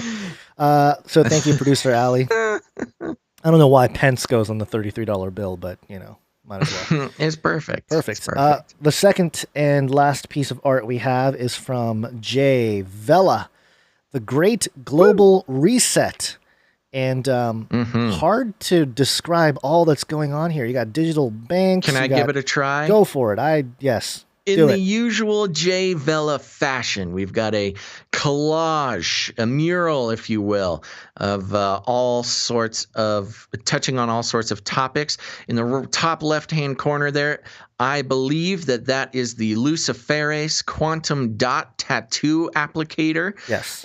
We've also got some Bitcoin there, a vaccine syringe, titled The Great Global Reset. And you've got some pointy-eared sort of demon businessmen that are controlling, people, puppets, and also moving around, riot police and things like that. We've got some representations of banks and missile launching vehicles. We've got the globe with a sinister looking robed figure and a red dragon behind them, and a little satellite just waiting to rain fire, I'm sure. We've got the Pope there with his what is that double-headed bird symbol? It's a phoenix, the two-headed phoenix. Is it the two-headed phoenix symbol on top there? Yes. We've got a meteor coming straight towards everything. We've got a little an infant child, both hooked in with an electronic umbilical cord and some brain wiring there. Of course, we need the transhumanism getting in there. And let's see here if I can make this a little bigger. Around the banks, we've got an angel. Oh, I am trying so hard to see what that says. Can you read? Oh, what is it? To gain the world, but to lose your soul. That's right. Proclaiming the folly of the financial system there. Very good, Jay Vela. Thank you so much. Your style, your wit, the connections, all very valuable. We appreciate the art coming in. Yes, very well done, as always. Thank you for all the producers out there. I do want to mention, if you are listening to the podcast version of the show and not watching live, make sure to check our, we have not been posting on Instagram, Gonz. And I just realized we have so much art now that I can start posting on the Instagram. I'm going to do that. Follow us. Just search Canary Cry Radio on Instagram. But we'll also be doing a big art post on the Facebook as well later today, hopefully. So if you want to see the art, make sure to tune in to some of the social media just to take a look. Or you can go to canarycrynewstalk.com. All the art gets published with the show notes. Yes, and a quick thank you to producer That Night Wind. She let me know that it was a she, so thank you, That Night Wind. Oh, good to know. I'm glad I asked. She's the one that will leave timestamps as a pinned comment. I'll pin the comment on the Face Like the Sun channel. So if you ever want to skip around and just, find the stories you want to hear, you can do that. And I'm still surprised, I pin those comments on every episode, but we inevitably still get people posting like, why would you do a 2.5 hour show? Who has time to listen to 2.5 hours of your ranting? So you know me, Gonz. I'm not necessarily the YouTube pro like you are. Is it better to pin the comment or to put them into the the description of the video? If I have an opportunity to do that, I will put it in the description. But I don't necessarily have access to a computer all the time at the moment. So if That Night Wind, I usually pin the comment from my phone, and I'm able to use my YouTube Studio app to just pin the comment, but I can't cut and paste stuff in there. It's a little bit harder to do with it's a little harder to open a YouTube browser or YouTube in the browser. And yeah, so I mean, in theory, that's better because then it actually creates little, I don't know what they are. They're just little markers that get posted on the actual video timeline. So yeah, it's a step that I've done a couple times, but just more steps, more things that I have to do if I do that every time. So it's much easier to just pin it for now. But hopefully, as we go on here, we'll. I don't know. I'm dreading the day we have to change our website and re-archive everything, and that'll be part of the process, is to take all those timestamps and put it in a place that's a little bit more accessible for everybody if they want to go back and listen to things. But yeah, either way, thank you, That Night Wind. We really appreciate it. your producership. Okay, there we go. Anything else, Gonz? Were you going to mention the Canary Cry merch perch or no? Yeah, Canary Cry merch perch. Make sure to go there. Now that we do not run that website, so do not send us emails regarding things about it. That is run by producer Dust. Put together the merch perch. If you're looking for your Canary Cry Radio merch, you can head over there. I believe that you just pay cost on those items, so it keeps it affordable. But you are given an option to tip either Gonz and I, or you can tip the webmaster, or you can tip the artist.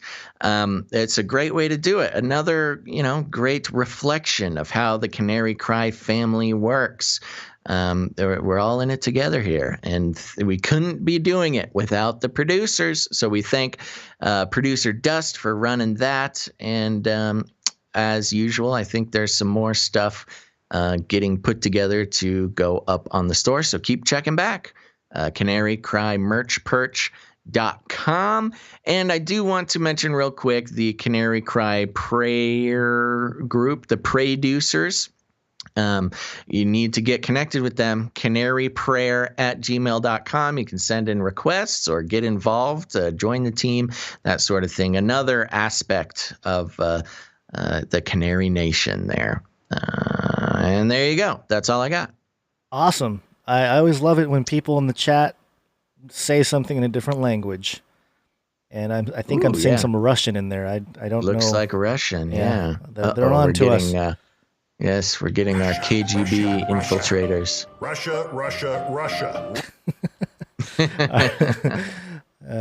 Whatever was said there. Okay, you ready to come out of the break here? Let's wake up. Yes, it's wake up time. Hey, yo, wake up. Hey, yo, wake up. Real quick, I wanted to do this because I forgot to do it during the update, and then we'll get into the rest of the stories here. But this is a 4 Horsemen because it's Elon. Here we go. The 4 Horsemen of the Technocalypse. Anytime you see the 4 Horsemen, it's something special. Illuminatus! Elon Musk tweeted out on the 12th of October with devil horns, the devil horn emoji. The Illuminati, spelled illumin with the word naughty, like Naughty. Yes, very clever, Elon. And I looked up what it means, like in the Urban Dictionary. Not show appropriate. That's always dangerous. But I don't know why he's tweeting that. Like, which reference to Illuminati is he talking about? I don't know. Maybe he was on mushrooms or acid again and just went nuts. Quite possibly. Yes. Yeah. It definitely set people off for sure. It did. He's a troll, man. He's just a troll. I like this one. This is the 5th definition. If anyone decides to look it up, caution.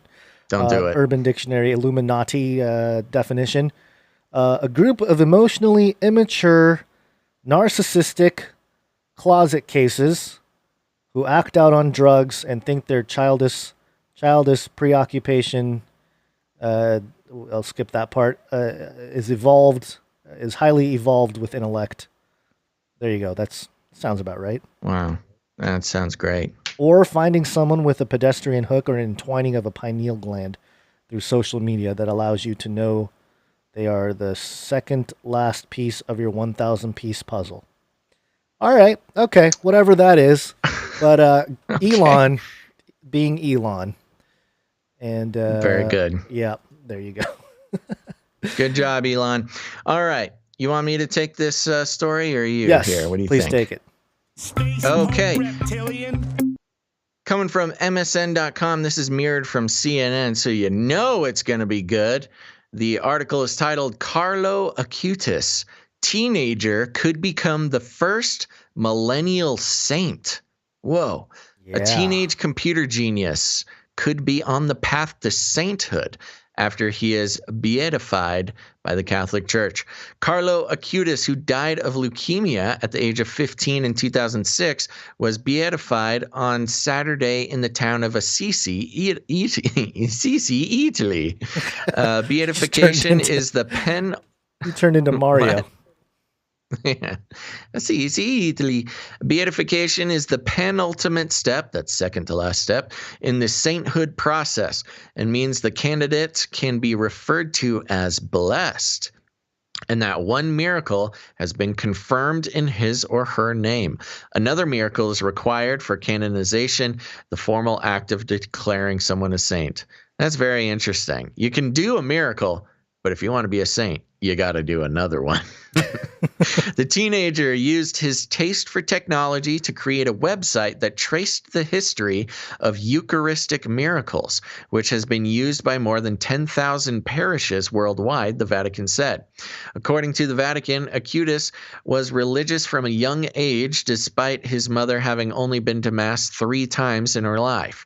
The Vatican announced that Acutis would be beatified following claims that he cured a Brazilian boy suffering from a rare disease through intercession. Acutis was born in London to Italian parents before the family moved to Milan, where he lived until his death, the Vatican said. Acutis, described by the Vatican as a, quote, computer genius with a love for the Eucharist, is believed to be the youngest contemporary person who has been beatified. And I think that's the end of the article. Interesting. Yeah. Huh. Yeah. I saw some other headlines that referred to him as teenage hacker becomes saint, and I thought he was. I thought it was going to be something else. Yeah, I mean, it's. I feel like they've glorified his computer programmer status a little bit, because all he did was sort of create like a spreadsheet, a website, or like an Excel sheet that sort of documents an index. A list of miracles that have been done, basically. Right. And I guess it's been used by, some of the heads, leaders in the Catholic Church. So, but, there's an adjacent story to this, a little more creepy. This is from the Catholic News Agency. And this was published on the 2nd of October. Carlo Acutis raises question, what does it mean if a saint's body is incorrupt? And there's a photo here of one of the older, I guess, bodies of Saint Rita of Cassia, and photos of the soon-to-be beatified Carlo Acutis have caused some confusion online. The body of a teen computer whiz was displayed for veneration in Assisi, Italy, Thursday. In the photo, Carlo's body appeared to be preserved from the natural process of decay after his death in 2006, and some thought that he could be incorrupt. And yeah, that's really weird that they would do that. But Bishop Domenico Sorrentino of Assisi clarified October 1st that Carlo's body, which is pictured here, though intact, quote, was found in the normal state of transformation typical of a cadaveric condition. Carlo's body was arranged with dignity for its display for public veneration, and a silicon reconstruction of his face used, he said. And, this picture is like, this is what they use to display. I mean, it just looks like a kid that's asleep, to be honest with you. Yeah. Did they say there's a silicone thing over his face? I think, it's a silicon reconstruction of his face. Oh, okay.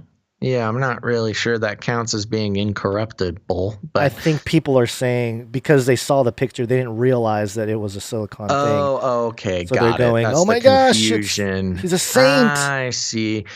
Well, there's a couple of angles to this, Gonz, and I see some people in the chat pointing it out already. First of all, I think this is just, this is an interesting PR move, maybe to draw a younger generation to the church, to the Catholic Church. Because of course you got a bunch of young millennials and Generation Z more in particular. They're like, well, why would I care about all these old dead people? Why would I pray to all these, ancient people I'm not even sure existed? Well, don't worry, young people. Now we've got to a young computer whiz that you can pray to or worship or however they do things over there. So a little bit of a PR move, get the younger crowd coming in. There's also an interesting point to be made.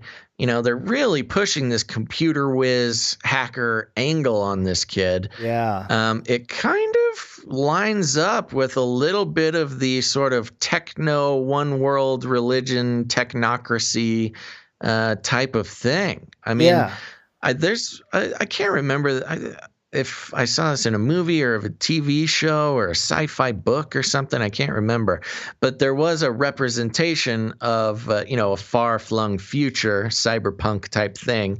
And people who are like transhumanists or cyborgs or hackers or something were sort of worshipped as saints. And it kind of has that like futuristic sci-fi feel. Oh, yeah. And yet here we are. We're doing it. Yeah, for sure. I think that's really the angle here, which is that not just, the technocracy, but this is definitely the Catholic Church publicly dipping their toe into the whole idea of technology and how it's changed and how one can be, basically put in place of some kind of ascended, saint, if you will. I mean, it's the way they define it. It's a little different how we define a saint, but very interesting how they did this. And do you see the display here, Basil, of the actual public veneration? Yeah, it's like it's a casket. Well, not a casket. It's like a stone type of casing, and there's like a creative window on the side of it, sort of in the shape of his body, and you can see his body in there. And so obviously, this kid died in 2006. And there's a public thing, and you see his body, and he looks like he's just some kid sleeping in there. Probably like, oh my gosh, he hasn't decayed at all. He's incorrupt. Yeah, that's the incorruptibility. It's interesting too, because I do know that for the most part, the Catholic Church puts a lot of work and some very tedious investigation, or at least so it's been represented that way, into investigating claims of miracles. Yeah. And this kid's miracle was, he cured somebody of, well, I need to pull it up again, but cured somebody of something through intercession, basically meaning he prayed for somebody and cured they a Brazilian got better. Boy suffering from a rare disease. That's as vague as it gets. The boy suffering from a rare disease was cured by intercession. Computer genius, saint. And intercession, it's one of those very kind of interesting terms, because it basically just means praying for the person. Yeah. But intercession kind of has not a connotation, but has a implied, at least where I come from, intercession kind of has an implied distance between you and the person. Not quite, being in the same room, laying on of hands type of thing. Right. I'm sure that's a little bit flexible depending on people's, traditions they come up with. But for me, that's kind of always been like a far away thing, praying from afar. And so in the investigation of if this, what is his name? Acuity? Oh, let me get it right. Acutus. Oh, I'm back on the Falconer article. Hold on, sorry. Falconer. Acutus. There we go. Just can't stay away from that Falconer. Acutus, yes. So, yeah, it makes me wonder, was that like, this kid was cured from a rare disease, and we do know that Carlo Acutis prayed for him, so therefore a miracle.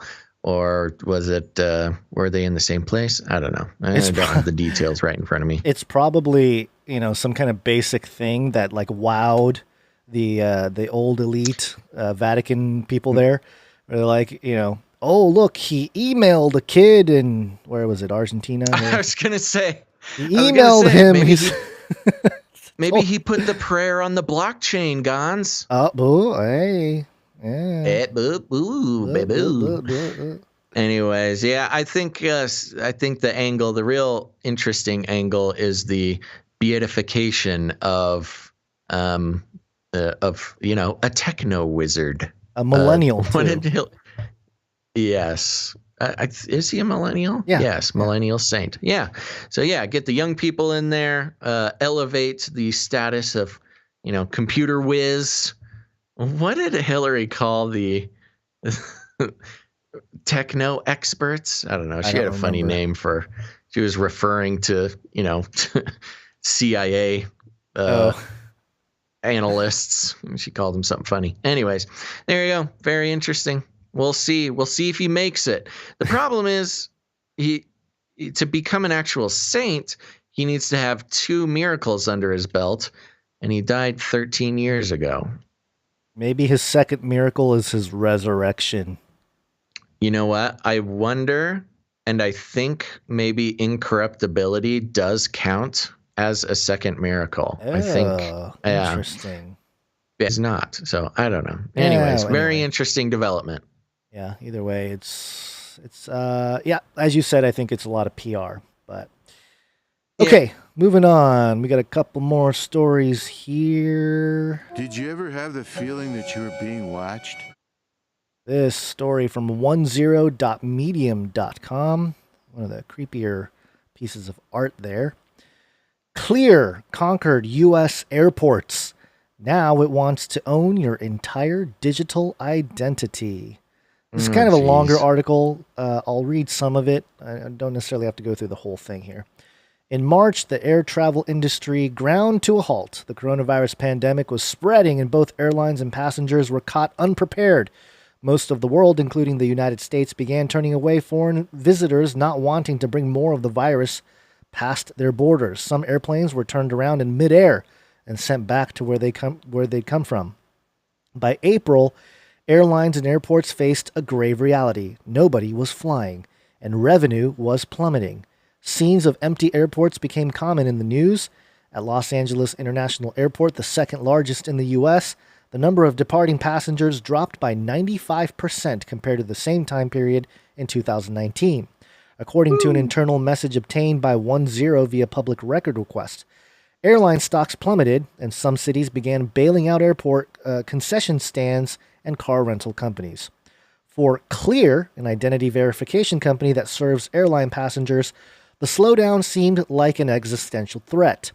Clear's 5 million members pay for an annual subscription that lets them travel through security lines faster at more than 60 airports and sports arenas around the U.S. Members pay $179 a year to access kiosks where they verify their identity via iris or fingerprint scanners in order to skip long lines at security checkpoints, and anyone can sign up for the app's free tier, which grants them this preferential treatment at stadiums. Was that one sentence? Oh, okay. You know what it is? I think they forgot a period after the U.S., so I read it like it was just a continued sentence, but yeah, you got to put a second period there. Anyway, Clear's revenue from some of the airports where the company operates more than... Well, let me try that again. Clear's revenue from some of the airports where the company operates more than halved during the month of April, according to documents received by 10. It would take at least 3 months for Clear to resume generating revenue close to what it was before the pandemic. But more than 3,500 documents and emails obtained by 10 through public record requests shed light on how the company used the pandemic to pivot and help expand its business model beyond getting flyers to the front of the line. Clear's vision for its fingerprint, iris scanning, and facial recognition business goes beyond kiosks in airports or sports arenas. It wants to be a holistic identity verification platform, covering more intimate moments in our everyday lives. The company has already amassed troves of personal data on its customers, especially for Clear customers who use the service to buy concessions and enter sports stadiums.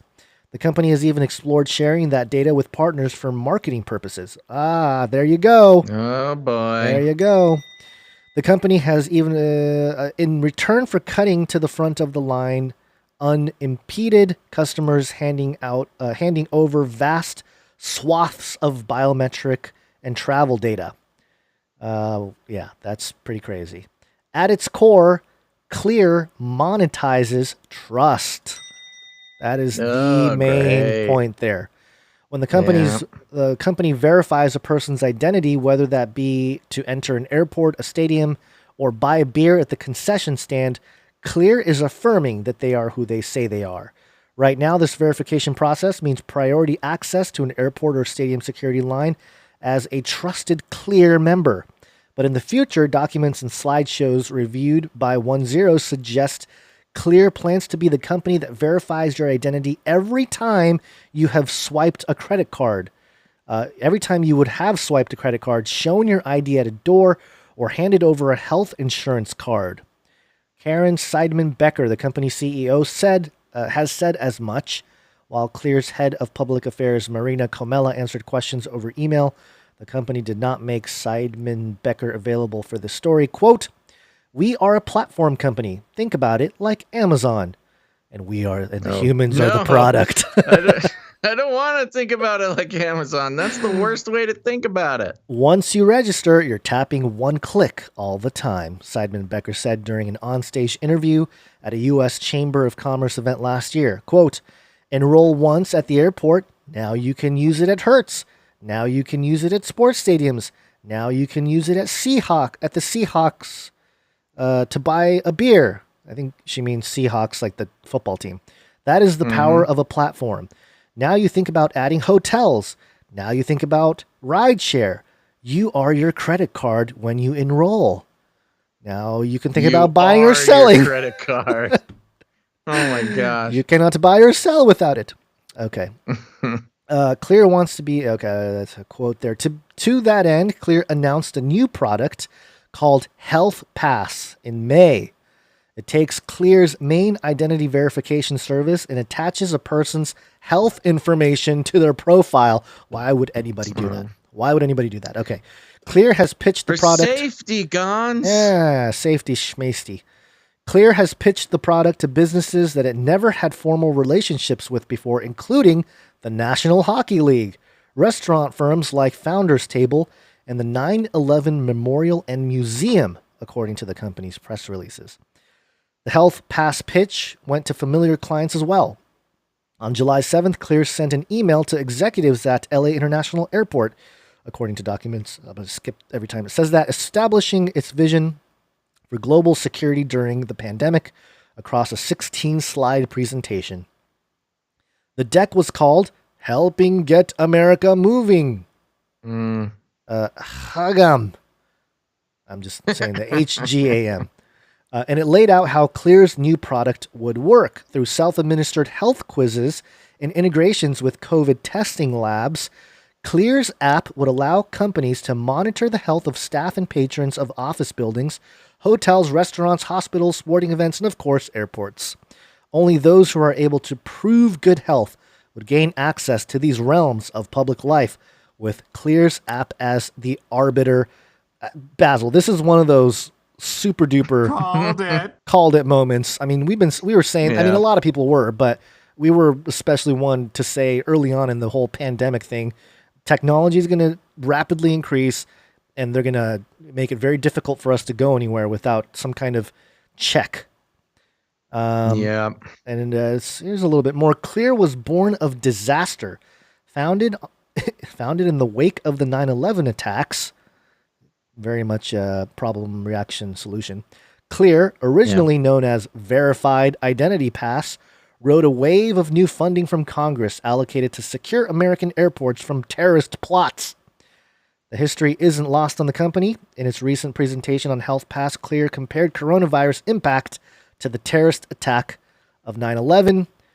In the wake of 9/11, to help Americans feel safe and secure getting on airplanes, our trusted opt-in service is well positioned to meet the challenge of Screening 2.0.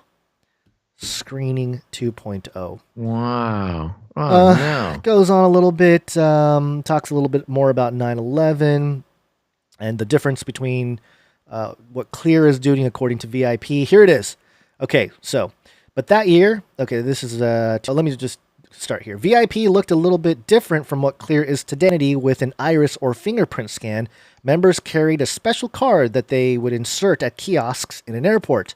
Brill raised more than $100 million, and an estimated 200,000 people joined the VIP program by the late 2000s, according to Business Insider. At its peak in 2008, VIP operated in more than 20 airports. But that year, the company stumbled. An unencrypted company laptop containing personal information of 33,000 members. 33 alerts. Booyah. Was stolen. Really? Was it stolen? Really? And the TSA suspended the company's ability to register new customers in airports for about 2 weeks. Oh no, 2 weeks. We can't get your information for 2 weeks. Seidman Becker now says this episode is an urban myth and that there wasn't any personal information on the laptop. Brill left the company. Story. Yeah, Brill left the company in March 2009, and by the end of the year, Verified Identity Pass had filed for bankruptcy. Months later, 2 former billion-dollar hedge fund managers, having closed their funds in the wake of the recession, bought VIP for just $6 million with a novel idea, rehabilitating the service as a luxury tech brand. The Clear program would no longer just save you time. Now, it would unlock a life. Ben Becker and Ken Cornick. Now the company's CEO and president respectively changed the name of the company to Clear and registered it under a parent company called All Clear. It kind of looks like AI Clear too, depending on how you read it. I think it's All Clear. Let's see, stuff about Bush. Since its rebirth, Clear has been lauded as a quintessential business success story. Yada, yada, yada. Some more interesting art. Today, Clear operates in 35 airports in the U.S., where its kiosks scan the irises and fingerprints of customers and send them to the front of security lines. The service is billed as a luxury time saver during one of the most stressful points in a long trip. Although, have they figured out what's going to happen if everybody has Clear? Now they're standing in lines to get verified. That's the problem, ain't it? It works well when, the sheeple are just all waiting in regular line where you can just give them your biometric data. But I'm sure this is a progression, It'll be like, now that everybody has Clear, if you want to get to the front of the line now, stick this mark on your forehead or your right hand. And blah, blah, blah, some more revenue sharing topics. The company has also, since 2015, I don't know if there's that much more to the story. I think we got the crux of it. Yeah, well, we've done some reporting on Clear before, long ago. These are the ones, like I think the article mentioned, they usually put it right outside of the security area in the airport, especially big airports. And it's this little kiosk that says, want to skip the security line? And of course you do. And if nobody's ever seen these things, they're pretty trippy. They're kind of a space age looking little kiosk thing, and they have little retinal scanners, and you give them your fingerprints. They basically take all of your biometric data, and I think you got to pay them some money or something, and then you get to skip the security line. So it's like, I don't know, the parallels between, giving us all your biometric data is as safe as going through security. It's got that security for data transaction that, the mind controllers have been trying to push for a long time now.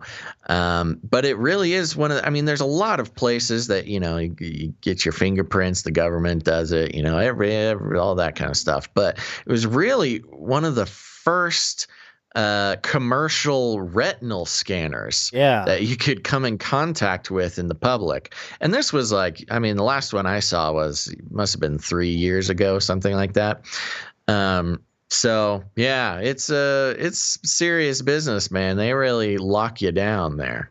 Yeah, it's pretty bad in terms of just the invasiveness of it all.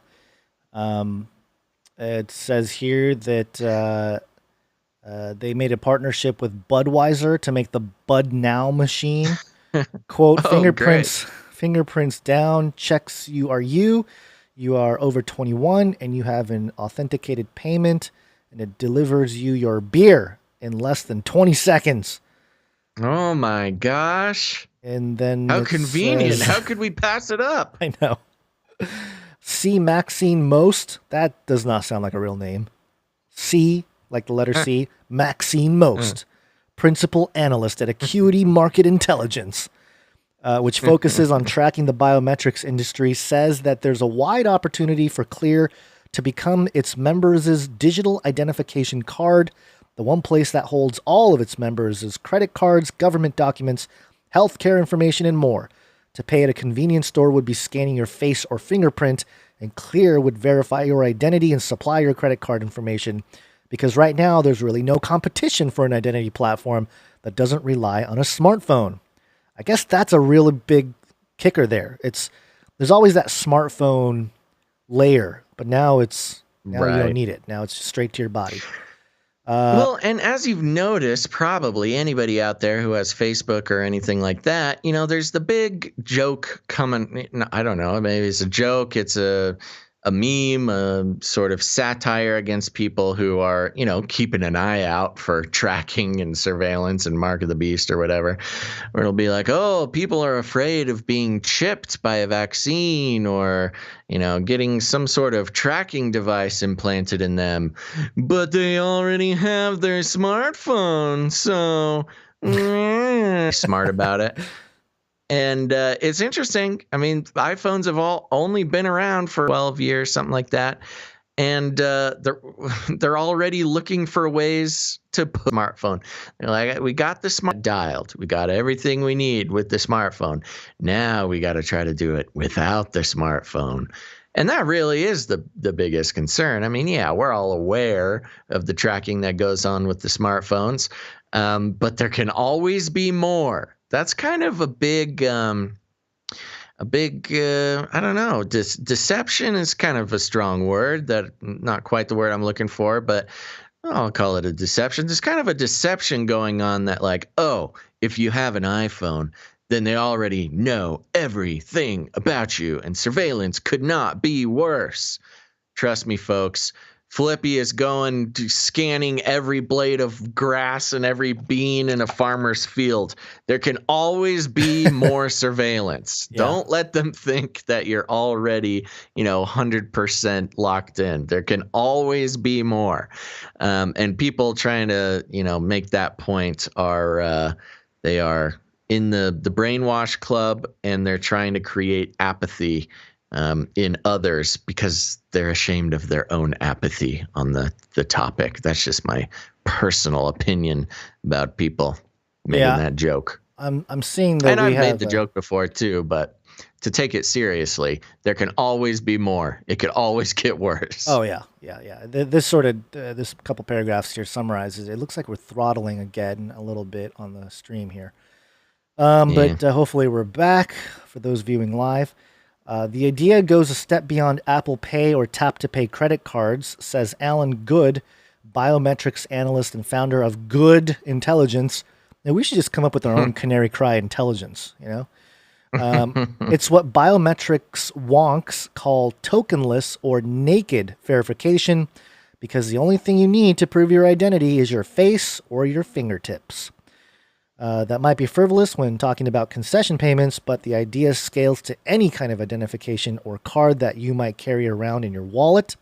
Seidman Becker has spoken around this idea before, and last year even predicted the end of wallets, saying in 5 to 7 years they wouldn't serve a purpose anymore. This is a quote. Quote. You are your driver's license, your credit card, your healthcare card, your building access card. Why are you whipping all these cards out? Oh, the struggles of 2020. Having to carry cards with your important information. This is insanity, I think. Like, I can understand, like, cash will change the world. You don't have to get your wheelbarrow and Right. wheel around your gold when you want to. All right, fine. A little bit of cash is easier to carry around. But now it's just absurd. Why are you whipping out all these cards? I mean, what are you going to do with all these cards? And it's so inconvenient. It's a great example of it's the frog in the boiling pot, man. It just happens slowly, baby steps. It's a slippery slope, whatever little metaphor you want to make. It's just going to continue, as we know. But it's certainly speeding up faster than I ever imagined. Oh, it's ridiculous. And this company Clear has been quietly been building all of it. And of course, as the story states, the whole coronavirus situation allowed them to pivot, and like very conveniently. I know, very convenient. Yeah. Allowed them to go from just being a little airport kiosk or a sporting stadium kiosk to becoming your health pass identity secured owner. Welcome to the database, folks. Yeah, seriously. It's again, this is a long time coming. There are stories out there about people who are unable to get certain types of help, or just a lot of things if they don't have a social security number. As far as the government's concerned, if you don't have a social security number, you don't exist in America. Correct. You know what I mean? So there's already been that precedent. But it's just interesting how things have progressed so much, and how companies have so much power, and the company Clear becoming, because they're sort of a first mover, they have all the advantage here, and they have all it looks like the government support there. So yeah, I will say that has been an interesting thing to watch. There's really, there's been a lot of talk, especially from Gates and because of the whole COVID thing, about having your COVID pass or your digital health passport, and it's going to be all wrapped up in your identity and your financials and things like that. That people have, some people have been identifying, trying to connect with maybe a mark of the beast thing. The problem is all that stuff they're talking about creating, whereas Clear, this company, creepy name by the way, is ahead of the game. They've already been collecting all this and getting people used to using their service in public spaces. They like you said, they had a great opportunity to pivot and are really well positioned to actually be the corporate partner when it comes to developing this system. No need for Gates to build anything. No need for whoever, the UN or whatever global entity you want to run this thing. They're many steps ahead. Yep, it's clearly the beast. There we go. All right, sounds good.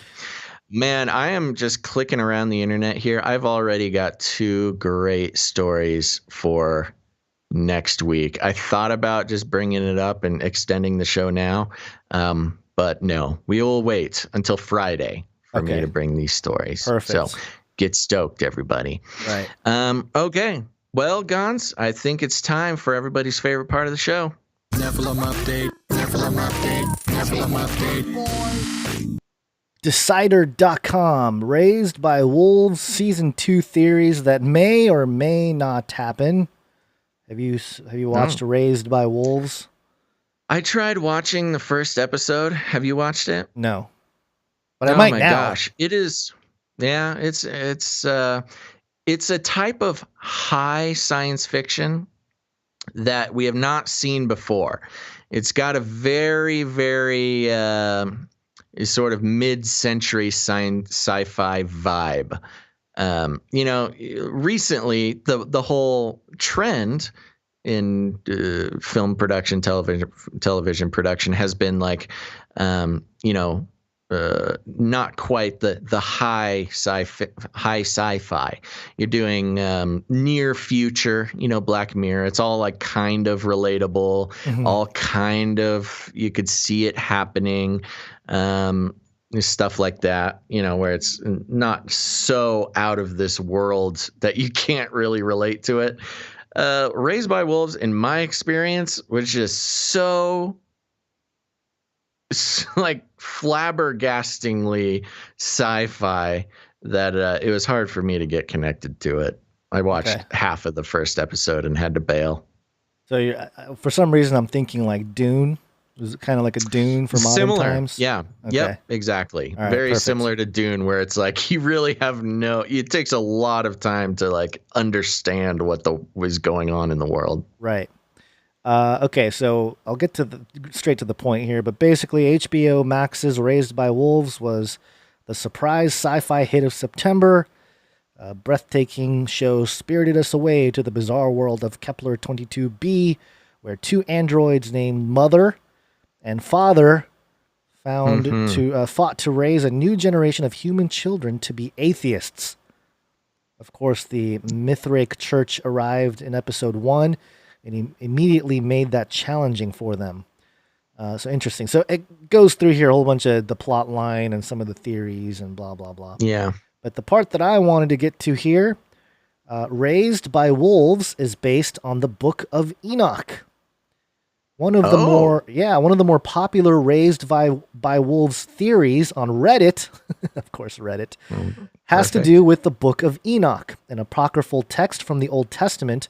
It's said to explain the origins of demons, giants, and most importantly, the Nephilim. Per original poster, the Big Leahy's own words, it's a little tinfoil hat-y, and the original poster has already edited his original theory with updates as the first season progressed. The basic gist is that Kepler 22b is the planet where human life originated, and it was, in fact, our mythic Garden of Eden. The theory goes on to suggest that the great hexagonal temple the Mithraic discover might be a prison for the fallen angel named Azazel, who is cultivating a new antichrist in the form of the false prophet Marcus.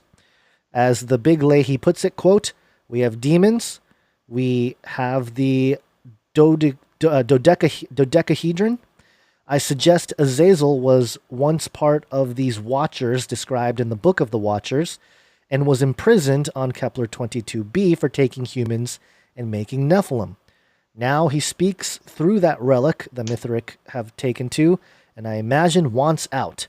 Antichrist may help with that. Ooh. It's a lot, yeah, but there are some compelling parts to it, such as the idea that Kepler 22b might be the original Garden of Eden. And there's another theory that argues just that, albeit with some entirely different logic. So there you go. I mean, I guess, maybe I should check it out just to see if there's any kind of overlap with some of these mythical narratives. Yeah, that does make me want to pick it back up again. Maybe I just tried watching it too late at night. It spooked me. It is hard sometimes to pick up something late night and try to watch it when your brain is already half asleep. Right, exactly. But there you go. Your mention of Nephilim in a much more fresh context than what we're used to. Nephilim update. Nephilim update. Nephilim update. Gory. All right, everybody. Thanks so much for tuning in to this episode. Real quick, if you haven't done it yet, before you leave, I know people start tuning out when I start wrapping up here, but drop a like or a thumbs up or whatever you do, whatever the thing you're watching this on or listening to it on. Please do that. Help us out with those algos. And speaking of algos, if you haven't done it yet, please leave us a rating and a review. I know everybody asks you to do this, and I know it's a lot to ask, folks. I know that. But if you could, it would really help us out for a couple of reasons. A, leaving us a rating and a review. Gonz and I read all of them, so we enjoy getting feedback on the show in a little bit more organized of a matter than people sending emails or trying to watch the chat. So that's a great way to get our attention. Secondly, it really helps out with the algorithms on the Podcatch podcatchers, podcast players. It helps people find the show who may not have heard about it before, tells the iTunes robots to send the show to other people. You know, hey, I see that you enjoy Raised by Wolves. Perhaps you'll enjoy Canary Cry Radio or Canary Cry News Doc. So please do that. If you want an easy way to do it, in your preferred search bar of choice, just search Apple Podcasts, Canary Cry News Talk, and that'll take you to where you need to go to leave a review. So thank you so very much. We will be back in just a couple of days, Friday the 16th. That's right. Make sure to put it on your calendar. Turn on notifications. Friday the 16th, sometime between noon and 3 p.m. Pacific Standard Time. Make sure to pay attention to time zones. I know it's hard, folks, but turn on notifications, get the notification. Follow us on multiple platforms. It's the only way to not miss an episode. That's right. And remember, we're gonna need we're gonna need some producers to come in by Friday. If you've been holding back, if you've been waiting, if you've just been avoiding it, I understand. But please consider becoming a producer of the show. We are only able to keep doing this schedule and this length of show, et cetera, because of the continued support of our producers. And like I like to say, it's not just me sitting here asking for money. It's an opportunity to invest in your media future. There's plenty of media out there that will gladly sell your attention and your trust for their own personal gain. We do not do that. And the only way we can continue to do it that way is if people continue to produce the show. Thank you so very much to today's producers, producer Zane, producer Tristan, producer Lorelei, and producer David. Those people are whom you should be thanking for today's show. And if you want to become a producer, if you're feeling that tug on your spirit, you can head to patreon.com/CCNT. That's patreon.com/CCNT for Canary Cry News Talk, or head on over to canarycrynewstalk.com/support. Canary Cry Radio.com/support. That's right. I look forward to hearing from all of our new producers on Friday the 16th. You can also produce the show in a couple of other ways. Your time, your talents, or your treasure. If you got talent, Canary's got talent. You can send in art. If you want to do show-related art, make sure to send that in. If you are a musical person, you can create a show-related song or jingle and send those to canarycryradio@gmail.com. Remember, we got the Canary Cry mixtape coming up after the show. We've got some great songs been coming in this past month or so. So please stick around for the mixtape. It's a wonderful time. Great. But the chat goes off during the mixtape. It's a really fun experience. I think most people try to log off before that, but stick around. It gets wild. Let's see. Yeah, send that all to canarycryradio@gmail.com. And lastly, y'all got friends, you got family, and they're starting to wake up, or maybe they're exploring the idea that the world and the media and the news and politics and science and sociology, all those things, they're kind of starting to figure out that something smells fishy, that the world might not be exactly what it seems. And what you can do to help them and us is just send them an episode of Canary Cry News Talk. Send them this episode, send them a different episode, whatever you like.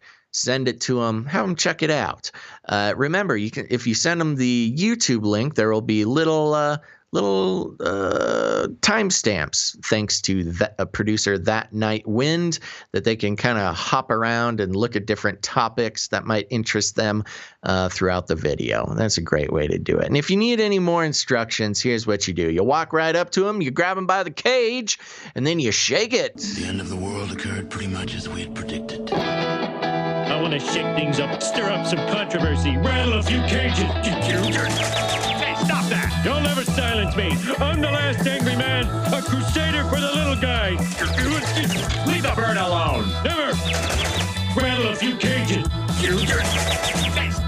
Rattle a few cages. The human race will have every opportunity to improve. And if they don't? Ask Noah. That's right, just ask Noah, folks.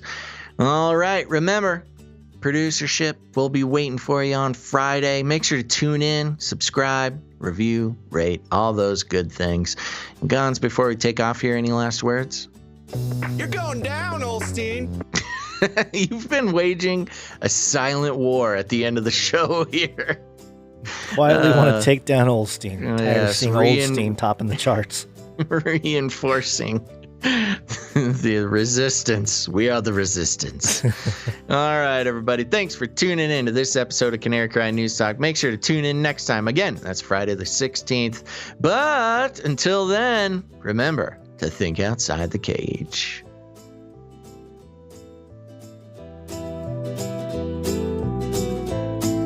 Son of a bee sting. Aliens. You can't handle the truth. And melt those babies into candles. We should invite fewer people to be born. Stop this progress before it is too late.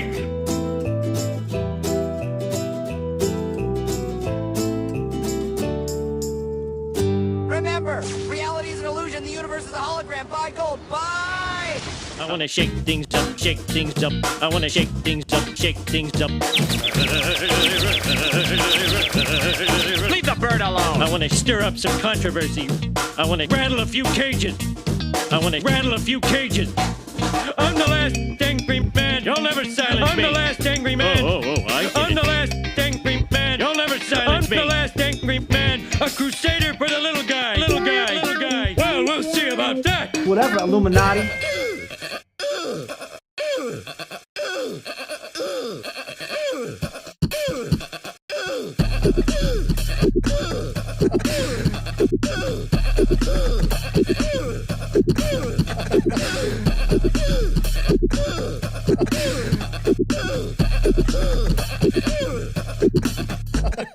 Fun fact, I believe it was another fun fact.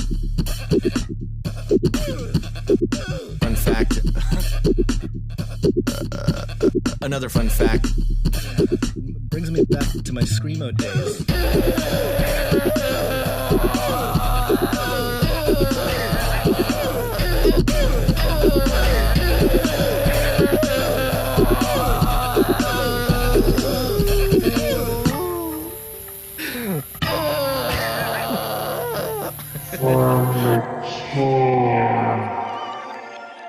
Do pot, that's where I started. Light up a huge blunt.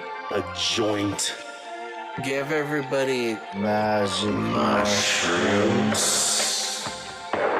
Smoke. The CIA, I mean, lots of intelligence agencies have tested secretly dosing communities. LSD. Psychoactive pills should be covertly administered.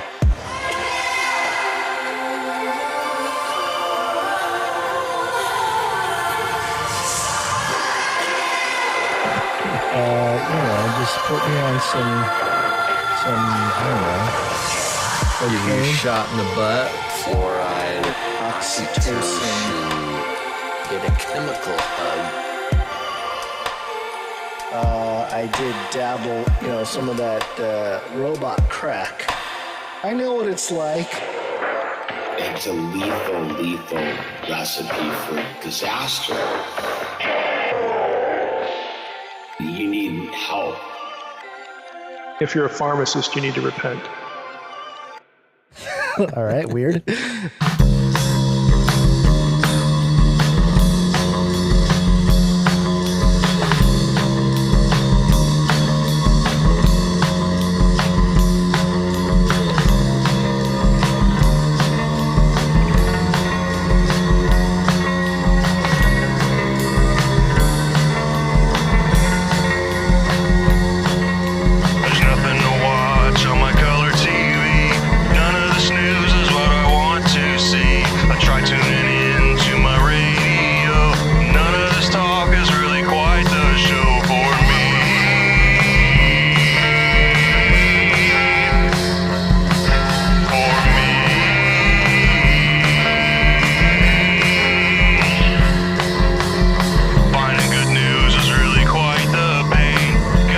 something I ain't got all day. Get on my YouTube, debates like the sun.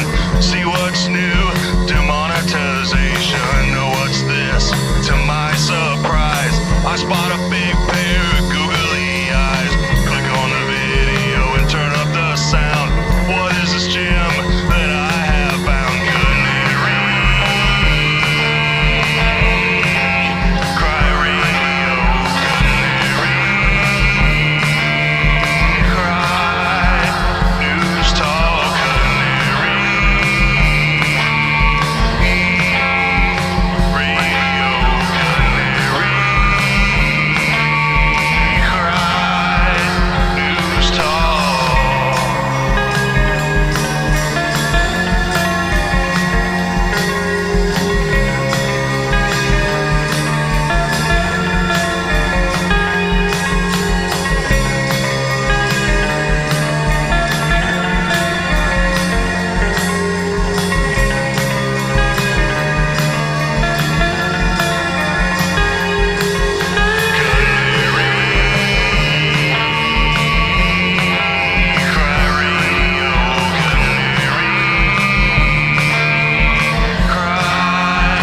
news talk.